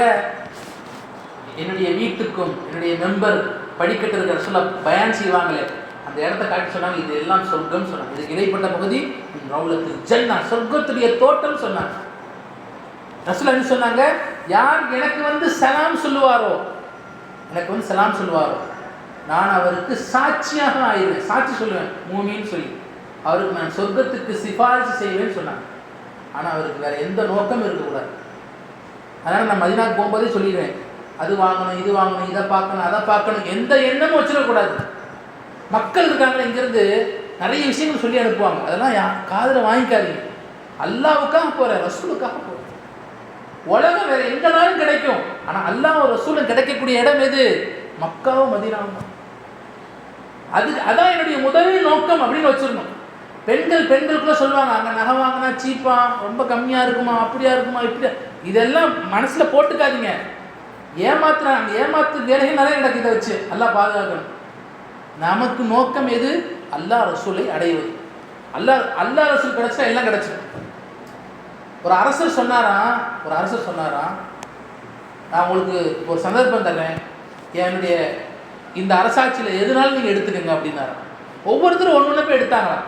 பக்கத்தில் இருக்கக்கூடிய பணிப்பெண் யார் மேலே கை வச்சுச்சான்? அரசர் மேலே கை வச்சுச்சான். என்ன அரசர் பார்க்குறேன், என்னம்மா உங்களை தான் நான் அடைய ஆசைப்படுறேன். அரசர் கிடைச்சிட்டா எல்லாம் கிடைச்சிடும். அது மாதிரி அல்லாஹ்வை அடைந்து விட்டால் அனைத்தும் அடைந்து, உலகமும் கிடைச்சிடும், மறுமையும் கிடைச்சிடும். ஆனால் அல்லாஹ்வுடைய பொருத்தம், ரசூலுடைய பொருத்தம் கிடைக்கும். மதீனாவுடைய அந்த சொர்க்கத்துடைய தோட்டத்துக்குள்ளே போய் நம்ம தொழுவோம் இன்ஷா அல்லாஹ். ரவுலத்துல் ஜன்னா அப்பாயின்மெண்ட் போட்டு நமக்கு வந்துடும். வருஷத்துக்கு ஒரு தடவை தான் போக முடியும். அடுத்தடுத்து உம்ரா விசா எடுத்துட்டு உம்ராவுக்கு போனால் தான் போக முடியும். அந்த நேரத்துக்கு நேராக கூட்டிகிட்டு போயிடுவோம். ரசூலுல்லாஹ் சொன்னாங்க, இது சொர்க்கம்னு சொன்னாங்க, அந்த சொர்க்கத்துடைய பூமி. இன்னும் ரசூலுல்லாஹ் சொன்னாங்க, என்னுடைய ஊரில் யார் இறந்து மதீனாலே அடக்கம் செய்யப்படுறாரோ அவருக்கு சொர்க்கத்துக்கு நான் சிபாரிசு செய்வேன்னு சொன்னாங்க. ஜன்னத்துல் பக்கி கபுர்ஸ்தானை காட்டி சொன்னாங்க, இதுதான் சிறந்த கபுர்ஸ்தான். இந்த கபுர்ஸ்தான் இங்கே அடக்கமாகக்கூடியவர்கள் 70,000 பேர் எந்த விதமான கேள்வி கணக்கும் இல்லாமல் சொர்க்கத்துக்கு போய் சொன்னாங்க. இன்னொரு சொன்னாங்க, எப்போ ஜன்னத்தின் பக்கி 70,000 நிரம்பிடுமோ இதோடைய ரூஹ்கள் சொர்க்கத்துக்கு மாற்றப்படுதுன்னு சொன்னாங்க ரசூலுல்லாஹ். பேரிச்சம்பழத்தை சொன்னாங்க, அஜ்வாவுடைய பேரிச்சம்பழத்தை காட்டி சொன்னாங்க ரசூலுல்லாஹ், சொர்க்கத்துடைய பலன் சொன்னாங்க. ஒரு கிணறு இருக்குது, பீரே கர்ஸ் அப்படிங்கிற கிணறு, அந்த கிணத்தை காட்டி ரசூலுல்லாஹ் சொன்னாங்க, இது சொர்க்கத்துடைய சொர்க்கத்தை நீர். நான் உலகத்தில் எத்தனையோ தண்ணி கிணத்துடைய தண்ணிகள் குடிச்சிருக்கேன். ரசூலுல்லாஹ் குடிச்ச தண்ணியே ஒரு 10 கிணத்து தண்ணி நான் ரசூலுல்லாஹ் குடிச்சிருக்காங்கிறதுக்காக குடிச்சிருக்கிறேன். ஆக சிறந்த தண்ணி எந்த தண்ணி தெரியுமா? அந்த கிணறு தான். மலேசியாவில், சிங்கப்பூரில், அங்கங்கே நிறைய இடம் ஊர்கள் சுற்றி பார்த்துருக்கோம், வடநாடுகள் அங்கங்கே போயிருக்கோம், நிறைய தண்ணி குடிச்சிருக்கிறோம். ஆனால் சொர்க்கத்துடைய தண்ணி ரசூலுல்லாஹ் சொன்னாங்களே அது உண்மை, அவ்வளவு மதுரமான தண்ணி. நான் இப்போ சமீபத்தில் பிடிச்சிட்டு வந்திருந்தேன். அந்த தண்ணியை பாட்டிலில் வச்சேன். சாதா தண்ணி 2-3 தண்ணியை பாட்டிலில் வச்சேன். அந்த தண்ணி மட்டும் தனியே கூலிங்காக இருந்துச்சு. கூலிங்லாம் வைக்கல, சும்மா சாதாரணமான ரூம் டெம்பரேச்சரில் வச்சுருந்தாலே அந்த தண்ணி அவ்வளோ கூலிங்காக இருக்குது. சொர்க்கத்துடைய சொன்னேன்னு சொன்னாங்க. மதினால அந்த கிணறு இருக்குது. இன்னும் ரசூலுல்லாஹ் சொன்னாங்க, உஹதுடைய மலை சொர்க்கத்துடைய மலைன்னு சொன்னாங்க. மதீனா முழுக்க முழுக்க சொர்க்கத்துடைய உஹதுடைய மலை, சொர்க்கத்துடைய பூமி. அப்படிப்பட்ட சொர்க்கத்துக்குள்ள ரசூலுல்லாஹை பார்க்கறதுக்காக போகிறோம். நம்ம வீட்டுக்கு விருந்தாளியே ஒரு வீட்டுக்கு போகிறோம்னா என்ன கொண்டு போவோம்? நிறைய பொருள் வாங்கிட்டு போவோம். அந்த வீட்டில் நம்மளை கண்ணியப்படுத்துவாங்க. உண்மையா இல்லையா? கண்ணியமாக நடத்துவாங்க. ஒன்றுமே வாங்கிட்டு போவோம். இருந்தால் சின்ன பிள்ளை கூட என்ன செய்யாது, என்ன வர்றாரு போகிறாரு ஒன்றும் தர மாட்டேங்கிறாரு அப்படின்னு. ரசூலுல்லாஹை பார்க்க போகிறோம், ரசூலுல்லாஹுடைய வீட்டுக்கு போகிறோம். அப்போ என்ன செய்யணும்? என்ன வாங்கிட்டு போவோம்? ஊரில் இருந்து சொல்லுங்கள். ஸலவாத்தை அதிகமாக கொடுக்கும். அல்லாஹ் குர்ஆனை சொல்லி காட்டுறான், இன்னல்லாஹ வ மலாயிகத்து யுஸல்லூன அலன் நபிய்யு யா அய்யுஹல்லதீன ஆமனு ஸல்லு அலைஹி வ ஸல்லிமு தஸ்லீமா. ஸலவாத் அதிகமான ஸலவாத்தோடு எங்கே போகணும்? மதீனாவுக்கு போகணும். நீங்கள் ஸலவாத்து எவ்வளவு கொண்டு போவீங்களோ அந்த அளவுக்கு மதீனாவில் நிம்மதியாக சந்தோஷமாக ராகத்தை அமல் செய்கிறதுக்கு ஆரோக்கியத்தை எல்லாம் தரும். நமக்கு முக்கியம் மதீனாவில் ஸலவாத். இங்கேருந்தே லட்சக்கணக்கான ஸலவாத்துகளோடு போகணும். மதீனாவுடைய அந்த பூமியில் இருக்கக்கூடிய காலமெல்லாம் ரசூலுல்லாஹ்க்கு ஸலவாத் சொல்லிக்கிட்டே இருக்கும். மதீனா ஒருத்தர் மக்கள் இருந்து மதீனாவுக்கு போயிட்டாருன்னு வச்சுக்கோங்களேன், மதீனா விட்டு வெளியே வரவே மனசு இருக்காது.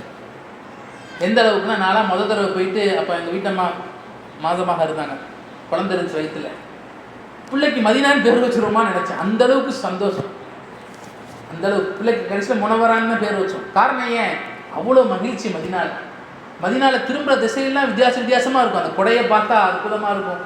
அல்லாஹ் பாருங்கள், மனிதனுக்கு ஒரு சின்ன மூலையை கொடுத்து இவ்வளோ வச்சுருக்கிறான். இப்போ சொர்க்கம் எப்படி இருக்குன்னு நினைப்போம். சொர்க்கம் எப்படி இருக்கும்? அது அலங்காரம். ஒவ்வொரு லைட்லையும் பார்த்தா அல்லாஹ் நூறு சமாவாத்தில் குர்ஆனுடைய ஆயத்து எழுதப்பட்டிருக்கும். குர்ஆனுடைய ஆயத்து. மதீனா முழுக்க முழுக்க நிம்மதி. மதீனாவுக்கு ஒருத்தர் போயிட்டு மதீனா விட்டு கிளம்பி வர்றதுக்கு என்ன செய்யாது? மனசு வரையும். மதீனாவுடைய பேரிச்சம்பழத்துடைய சக்தி எப்படிப்பட்டதுன்னு சொன்னால், உலகத்தில் விளையக்கூடிய 50 பேரிச்சம்பழத்துடைய சக்தி மதீனாவுடைய பேரிச்சம்பழத்தில். மதீனாவுடைய மண்ணும் காற்றும் தண்ணியும் ஷிஃபா. மதீனாவுடைய அந்த மண் இருக்குது, துருபத்து ஷிஃபா, ஷிஃபா அளிக்கக்கூடிய மண். 2 இடத்துடைய மண்ணை பற்றி ரசூலுல்லாஹ் சொன்னாங்க. பனு ஹாரிசான்னு சொல்லக்கூடிய ஒரு தோட்டத்தை காட்டி சொன்னாங்க. இந்த மண் ஷிஃபாவுடைய மண் சொன்னாங்க. புகாரியில் முஸ்லீமில் பதிவு செய்யப்படுது. அங்கே ரசூலுல்லாஹ் என்ன செஞ்சாங்க? தன்னுடைய விரலை காட்டினாங்க, எச்சி வச்சாங்க, மண்ணை தொட்டாங்க. மண்ணை தொட்டுட்டு சொன்னாங்க, பிஸ்மில்லாஹி துர்பத் அர்லினா வரைக்க தபாலினா யஷ்வி ஷகீமனா மின் இதினி ரப்பினா. இந்த துவாவை ஓதிட்டு என்ன செஞ்சாங்க? ரசூலுல்லாஹ் சொன்னாங்க, வலி உள்ள இடத்துல, நோய் உள்ள இடத்துல போடுங்க, உங்களுக்கு சுகம் கிடைக்கும்னு சொன்னாங்க. நான் அனுபவத்தில் பல முறை பார்த்துருக்கேன்.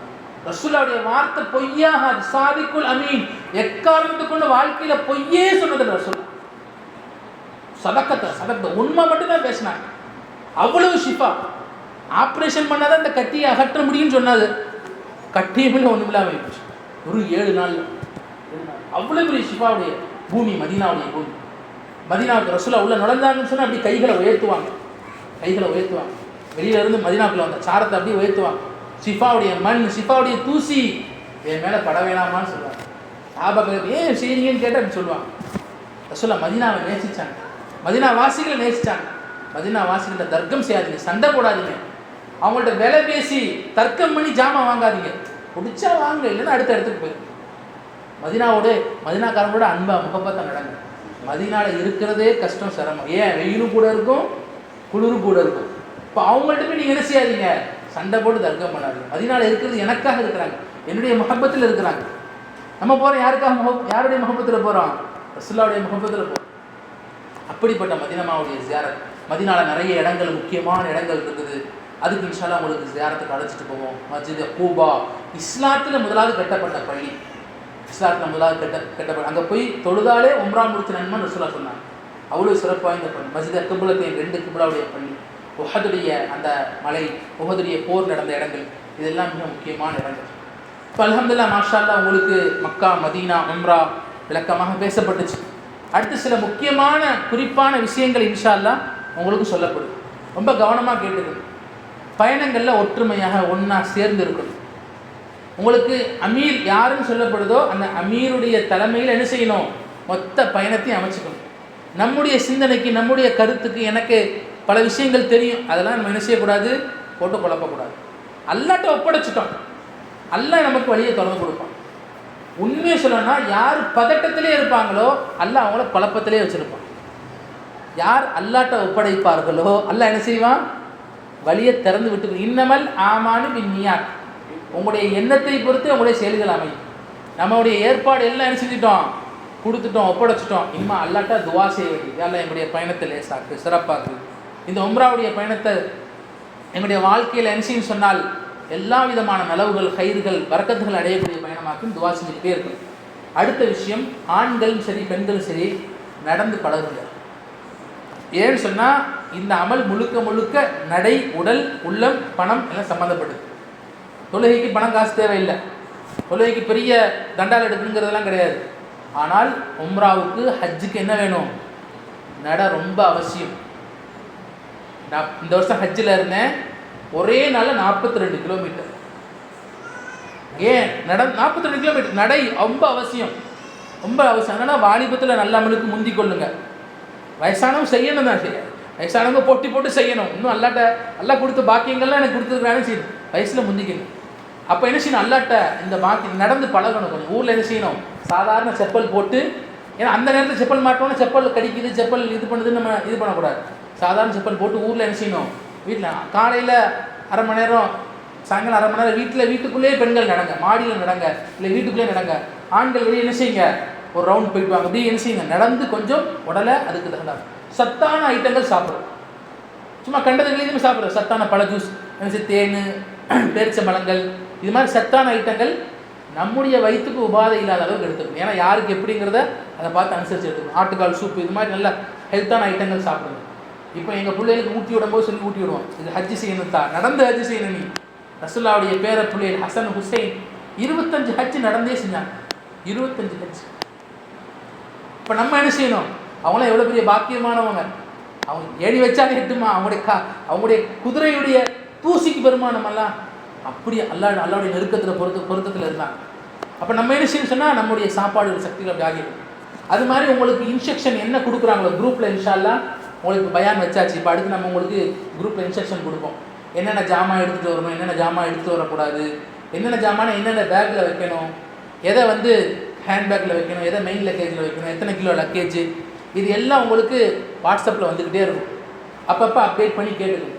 எப்போ சந்தேகமாக உடனே என்ன செஞ்சிடணும், அதில் சந்தேகத்தை கேட்குறதுக்கு நம்பர் கொடுத்துருப்போம், அந்த நம்பரில் தனிப்பட்ட முறையில் கேட்டுட்டு என்ன செய்யணும், தெளிவுபடுத்திக்கணும். அடுத்து மிக முக்கியமான விஷயம், நம்முடைய வீட்டில் ஒரு அரை மணி நேரம் என்ன செய்யணும், டெய்லி கிதாப் எடுத்துகிட்டு உட்காந்துடணும். உம்ராவுடைய சிறப்பு கிதாப் எடுத்துகிட்டு உட்காந்து எல்லாரும் படித்து என்ன செய்யணும். நம்ம நினைக்கக்கூடாது ஒரு வாரம் தொடர்ச்சியாக படிச்சுக்கிட்டு இருக்கோமேன்னு சொல்லி. நம்ம டெய்லி தொழுகிற மாதிரி இந்த உம்ராவுடைய அமலை செய்கிறது இல்லை, நல்லா விளைவிக்கணும். வருஷம் முழுக்க தொழுகிறோம், பிறந்ததுலேருந்து தொழுகிறோம். இது டக்குன்னு செய்ய போகிறோம். நமக்கு இந்த அமலுடைய ஆழமான புரிதல் வேணும். கூட இருக்கக்கூடியவங்க நமக்கு இந்த ஓதுங்க, இதை செய்யுங்கம்பாங்க. நம்முடைய உள்ளத்தை, சிந்தனையை அந்த அமலுக்குள்ளே நம்ம கொண்டு வரதுக்கு திருப்பி படித்து விளங்கி. அதில் பக்கம் 26 உங்களுக்கு இந்த கிதாபுக்கு தந்துருவாங்க, உம்ரா வழிகாட்டி கிதாப். பக்கம் 26, குறிப்பாக பக்கம் 26 என்ன செய்வாங்கன்னு சொன்னால் சில விஷயங்கள் சொல்லப்பட்டிருக்கும். அங்கே மக்கா மதீனா நம்ம ஊர் மாதிரி இருக்காது, அங்கே வேறு மாதிரி ஹோட்டலுடைய அமைப்பு இருக்கும், எல்லாமே வித்தியாசமாக இருக்கும். நம்ம ஊரில் பார்க்குற மாதிரி இருக்காது. சொல்லுவாங்க வெளிநாட்டுக்கு போனால் தான்ப்பா உனக்கு புத்தி வரும்னு சொல்லுவாங்கல்ல. சில பேர் சில விஷயங்களுக்கு சொல்லுவாங்க, வெளிநாட்டுக்கு போனால் தான் நீ இது பண்ணுவ அப்படின்னு. அங்கெல்லாம் அப்படி இருக்குது, இப்படி இருக்குது அப்படின்னு சில விஷயங்கள். அது மாதிரி வெளிநாடு, ஏர்போர்ட் எல்லாமே வித்தியாசமாக இருக்கும். அதுக்கு தகுந்தாப்புல நம்ம மனநிலையும் உடல்நிலையும் அமைச்சுக்கணும். மனசு முதல்ல சரியாயிடுச்சுன்னா உடம்பு சரியாயிடும். இதெல்லாம் வரத்தப்பா செய்யும். ஏர்போர்ட்னா நிற்கணும், பாஸ்போர்ட்டை கொடுக்கணும், அவங்க 5 நிமிஷம் 10 நிமிஷம் நிப்பாட்டுவான், அப்புறம் என்ன செய்வான், அடுத்து போக சொல்லுவான், திருப்பி அடுத்த இடத்துக்கு போகணும், அதெல்லாம் இருக்கும். இமிக்ரேஷன் சொல்லுவாங்க. அப்படி போர்டிங் முடிச்சு ஒரு மணி நேரம் கழிச்சு என்ன செய்ய முடியும், ஃப்ரீயாக ரிலாக்ஸாக உட்கார முடியும். உட்காந்து அப்படியே சாப்பாடு எடுத்து சாப்பிட்டுக்கிட்டு இருப்போம், வாங்க ஃப்ளைட்டுக்குன்னு சொல்லி கூப்பிடுவான். இதெல்லாம் நடக்கும். இதுக்கெல்லாம் நம்ம என்ன செஞ்சுக்கணும், மனதளவுலையும் உடலளவுலையும் தயாராகிக்கணும். அது மாதிரி தயாரிப்பு செஞ்சால் தான் நிச்சயம் சில இடத்துல வேகமாக வந்து நம்ம காத்திருக்கணும். நம்ம ஊர் மாதிரி பஸ் வந்து அங்கே பெரிய பஸ்ஸுகள், ஏசி பஸ்ஸுகளாக தான் வரும். நம்ம குளிர்னு சொன்னால் ஸ்வெட்டர்லாம் இங்கே எடுத்து வச்சுக்கணும். அதுக்கான தயாரிப்புகள் எல்லாமே செஞ்சுக்கணும், வச்சுக்கணும். ரூமில் ஏசி வர்றதுக்கான வழி ஒரே வழி தான், அதில் தான் காற்று வரும், ஏசி வரும். காற்று வரும், ஏசி வரும். ஏசி ஆஃப் பண்ணிட்டாலும் ஃபேன் வச்சுக்கணும். ஃபேன் அது மூலமாக சுவாசிக்கிற காற்றே வரும். அங்கே அப்படித்தான் அந்த அமைப்பே வச்சுருக்குறாங்க மக்கா மதீனால. ஹரம்லேயும் அப்படி தான் இருக்குது. ஹரம்லேயும் பார்த்தீங்கன்னா உள்ள ஒரு ஃபேன் இருக்காது. மதீனால தான் பார்த்தீங்கன்னா அந்த அவ்வளோ பெரிய பள்ளிவாசலில் ஒரு ஃபேன் இருக்காது, வெறும் ஏசி மட்டும்தான் இருக்கும். ஆச்சரியமாக இருக்கும், அவ்வளோ பிரம்மாண்டமாக இருக்கும். அந்த ஏசி ஆஃப் பண்ணிட்டாங்கன்னா காற்றே வராது. மேலே வென்டிலேஷன் திறப்பாங்க. காலையில் எல்லோரும் போனதுக்கப்புறம் நைட்டு திறந்து இப்படி விடுவாங்க, வெளிக்காற்று போடணும் வரணும். இவ்வளோ ரொம்ப ஆச்சரியமாக இருக்கும். இப்படி தான் அந்த செட்டப் இருக்குது அங்கே. அதுக்கு தகுந்தாப்புல அது மாதிரி நமக்கு ஏதாவது ஸ்நாக்ஸ் தேவைப்படுமா எல்லாம் எடுத்து வச்சுக்கணும். என்னென்ன பொருட்கள், குறிப்பாக அந்த மசாலா ஜாமான்களில் எந்த விதமான கசகசாவோ அந்த மாதிரி வஸ்துக்கள் சேர்க்கப்பட்ட எந்த மசாலாவும் எடுத்து அதெல்லாம் எதுவும் தேவைப்படாது. சொந்தக்காரங்க கொடுத்து விட்றாங்க, மாத்திரை கொடுத்து விட்றாங்கன்னு சொல்லுவாங்க. ரொம்ப கவனமாக இருக்குது. அது மாதிரி எந்த பொருள்களும் கொண்டு வந்துடக்கூடாது. நமக்கு எந்த நேரத்தில் ஏர்போர்ட்டுக்கு வர சொல்கிறாங்களோ அந்த குறிப்பிட்ட நேரத்தில் என்ன செஞ்சிடணும், ஏர்போர்ட்டுக்கு வந்துடணும். உங்களுக்கு விஷாலாக பேக் வந்துடும். பேக் கொண்டு வந்து ஹாஜி இப்ராஹிம் சார் கொண்டு கொடுப்பாங்க. அந்த பேக்கில் உங்களுடைய பேர்கள் அல்லது சின்ன சின்ன அந்த அடையாள கயிறுகள் போட்டு கட்டிக்கிறது. ஏன்னா உங்கள் பேக் உங்களுக்கு பார்த்து எடுக்கிறது. உங்களுக்கு என்ன தேவையான விஷயமோ அந்த தேவையான விஷயத்தை எடுத்துகிட்டு வந்துக்கிறது. அது ரொம்ப அதிகப்படியாக எடுத்துகிட்டு வர்றதில்லை. தேவையான விஷயங்களை கம்மியான முறை நல்ல முறையில் எடுத்துகிட்டு வருது. உங்களுக்கு பயணத்தில் முழுக்க முழுக்க மாஷாலா சாப்பாடு முழுக்க ஏற்பாடாயிருக்கும். உங்களுக்கு மருந்துகள் மாத்திரைகள் உங்களுக்கு என்ன தேவைப்படுமோ எடுத்துகிட்டு வரணும். நல்ல நீயத்தோடு எடுத்துகிட்டு வரணும். என்ன நீயத்தோடு எடுத்துகிட்டு வரணும், மாத்திரை மருந்து இது கடைசியாக நான் வாங்குகிறேன், ஏன் இதுக்கப்புறம் எனக்கு பரிபூர்ணமான சுகம் கிடைக்கும்னு எடுத்துகிட்டு வரணும். அப்படி சுகமானவர்களையும் நான் பார்த்துருக்கேன், என் கண்ணால் பார்த்துருக்கேன். எனக்கே சுகம் கிடைச்சிருக்கு நான் சொல்கிறேன் பலமுறை. ஏன் அல்லாஹ் அப்படி ஆக்கிடுவான். எந்த நீயத்தில் குடிக்கணுமோ சுகமாக்கிடும். உண்மையை சொல்கிறேன், எங்கள் தாயாருக்கு ஒரு 3 வருஷத்துக்கு முன்னாடி சுகர் இருந்துச்சு. 200க்கு மேலே தாண்டி போயிடுச்சு. தொடர்ச்சியாக ஜம்ஜம் குடிச்சு துவா செஞ்சுக்கிட்டு இருந்தாங்க. இப்போ போன வருஷம் போய் செக் பண்ணி பார்த்தா சுகர் மேலே ஒன்று. பொய் பேசலை. ஒரு சபைக்காக சொல்லணும்னு சொல்லலை, வல்லாஹி அல்லாஹ் மேலே சத்தியம் பண்ணி சொல்லலை. அந்த அளவுக்கு அல்லாஹ் ஆரோக்கியத்தை ஆஃபியத்தை அல்லாவுடைய புறத்துலேருந்து கேட்க அல்லாஹ் கொடுத்துட்டே இருக்கு. ஏன்னு கேட்டால் அப்படிப்பட்ட இடத்துக்கு எல்லாம் நம்மளை அழைச்சிட்டு எல்லா விதமான சகல விதமான பாக்கியத்துடைய இடம். இப்போ இங்கேருந்தே துவா செய்கிறது அதிகமாக வீட்டிலேருந்து செய்யுது. அதுமாதிரி குறிப்பாக நம்மளுடைய ஹலாலான பணத்தை எடுத்துகிட்டு வரும். இல்லை இந்த காலத்தில் பேங்க்கில் நிறைய வட்டி பணங்கள் போடுறாங்க. அதெல்லாம் ஒதுக்கி ஏழைகளுக்கு காஃபிர்களுக்கு மற்றவங்களுக்கு கொடுத்துருக்கணும். ஹராமான பணத்தை நம்ம எடுத்துகிட்டு வரக்கூடாது. நம்மளுடைய கொடுக்கக்கூடிய கட்டக்கூடிய பணம் ஹலாலான பணமாக உழைச்சி சம்பாதிச்ச கஷ்டப்பட்டு சம்பாதிச்ச பணம். அப்போ அந்த பணத்தை கொடுக்குறது, அந்த பணத்தை எடுத்துகிட்டு வருது. உறவு முறைகள்னு சொல்லிட்டு வரும். சண்டைகள் யாராவது மனஸ்தாபங்கள் இருக்கத்தான் செய்யும். மனுஷன்னா அப்படி தான் எல்லாம் வரத்தான் செய்யும். ரசூலா சொன்னாங்க, விட்டு கொடுங்க. நீங்கள் மன்னிச்சிருங்க, அல்லாஹ் உங்களை மன்னிப்பான். என்ன ஆயிடப்போகுது, உங்களை சொர்க்கத்தை அப்படிங்கிற போகிறார் அவர். நீங்கள் மன்னிச்சிங்கன்னா அல்லாஹ் உங்களுக்கு சொர்க்கத்தை தரப்போகிறான். ஒரு சின்ன வார்த்தை, சின்ன பேர் போடாமல் இருக்கும். எதுக்கோ அல்லாஹ்வுக்காக மன்னிச்சிருங்க, மன்னிப்பு கொடுங்க, மன்னிப்பு கேளுங்க, அல்லாஹ் முகப்பத்தை போடுங்க. இல்லையா ஒரு சின்ன விருந்து வச்சு வாங்கப்பா, இல்லை வீட்டில் போய் நம்ம என்ன செய்யறது பொருள் அன்பளிப்பாக கொடுத்து முகப்பத் ஆகிக்கும். ஒரு மனிதர் சிறந்த மனிதர்னு சொல்கிறதுக்கு அடையாளம் என்ன தெரியுமா, அவர் இறந்ததுக்கப்புறம் அவர் எல்லாரும் சொல்லுவோம். ஒருத்தர் கூட அந்த அம்மா கெட்டம்மான்னு சொல்லுங்க, அந்த அம்மா அவர் 4 கெட்டவருங்கன்னு ஒருத்தர் கூட சொல்லாமல் இருக்காங்கல்ல, இவங்க தான் சிறந்தவர். அப்படி நாம் நடந்து கொள்ளணும். அப்படி நடக்கிறதுக்கான ஒரு சந்தர்ப்பம் தான். ஏன் வாழ்க்கையில் சில நேரங்களில் கோபம் வரத்தான் செய்யும், சண்டைகள் வராமல் இருந்தால் ஆச்சரியம். அப்படி வரத்தான் செய்யும். இந்த நேரத்தில் சமாதானம் ஆகிடும். அல்லாவுக்காக இறங்கி போயிடுச்சு, நம்ம இறங்கி போடு. ஏன் அல்லாஹ் நமக்கு கொடுத்த பாக்கியம் அவ்வளோ பெரிய பாக்கியம். மன்னாதி மன்னர்களுக்கு கொடுக்காத பாக்கியத்தை நமக்கு தர்றான். சந்தோஷமான நிகழ்வு. அல்லாஹ் அவனும் மனுஷன் வந்துடுவாங்க. அவங்க அப்படி பேசலைன்னா கூட சலாம் சொல்லிட்டு என்ன செஞ்சுக்கணும், நம்முடைய பொறுப்பு அகன்றுச்சு. இதுக்கப்புறம் அல்லாஹ்க்கும் அவருக்குமானது. நம்முடைய பொறுப்பு அகன்றுச்சு. நம்ம முஹப்பத்தாக இணைஞ்சு பிரியத்தோட பாசத்தோட சொல்லிட்டு நம்ம பயணத்தை ஆரம்பிக்கிறது. வீட்டை விட்டு கிளம்புறதுக்கு முன்னாடி துவா ஓதி நல்லபடியாக 2 ரக்காய் தொழுதுட்டு கிளம்புறது. வீடு வந்து சேர வரைக்கும் முழு அல்லாஹ்வுடைய பாதுகாப்பு.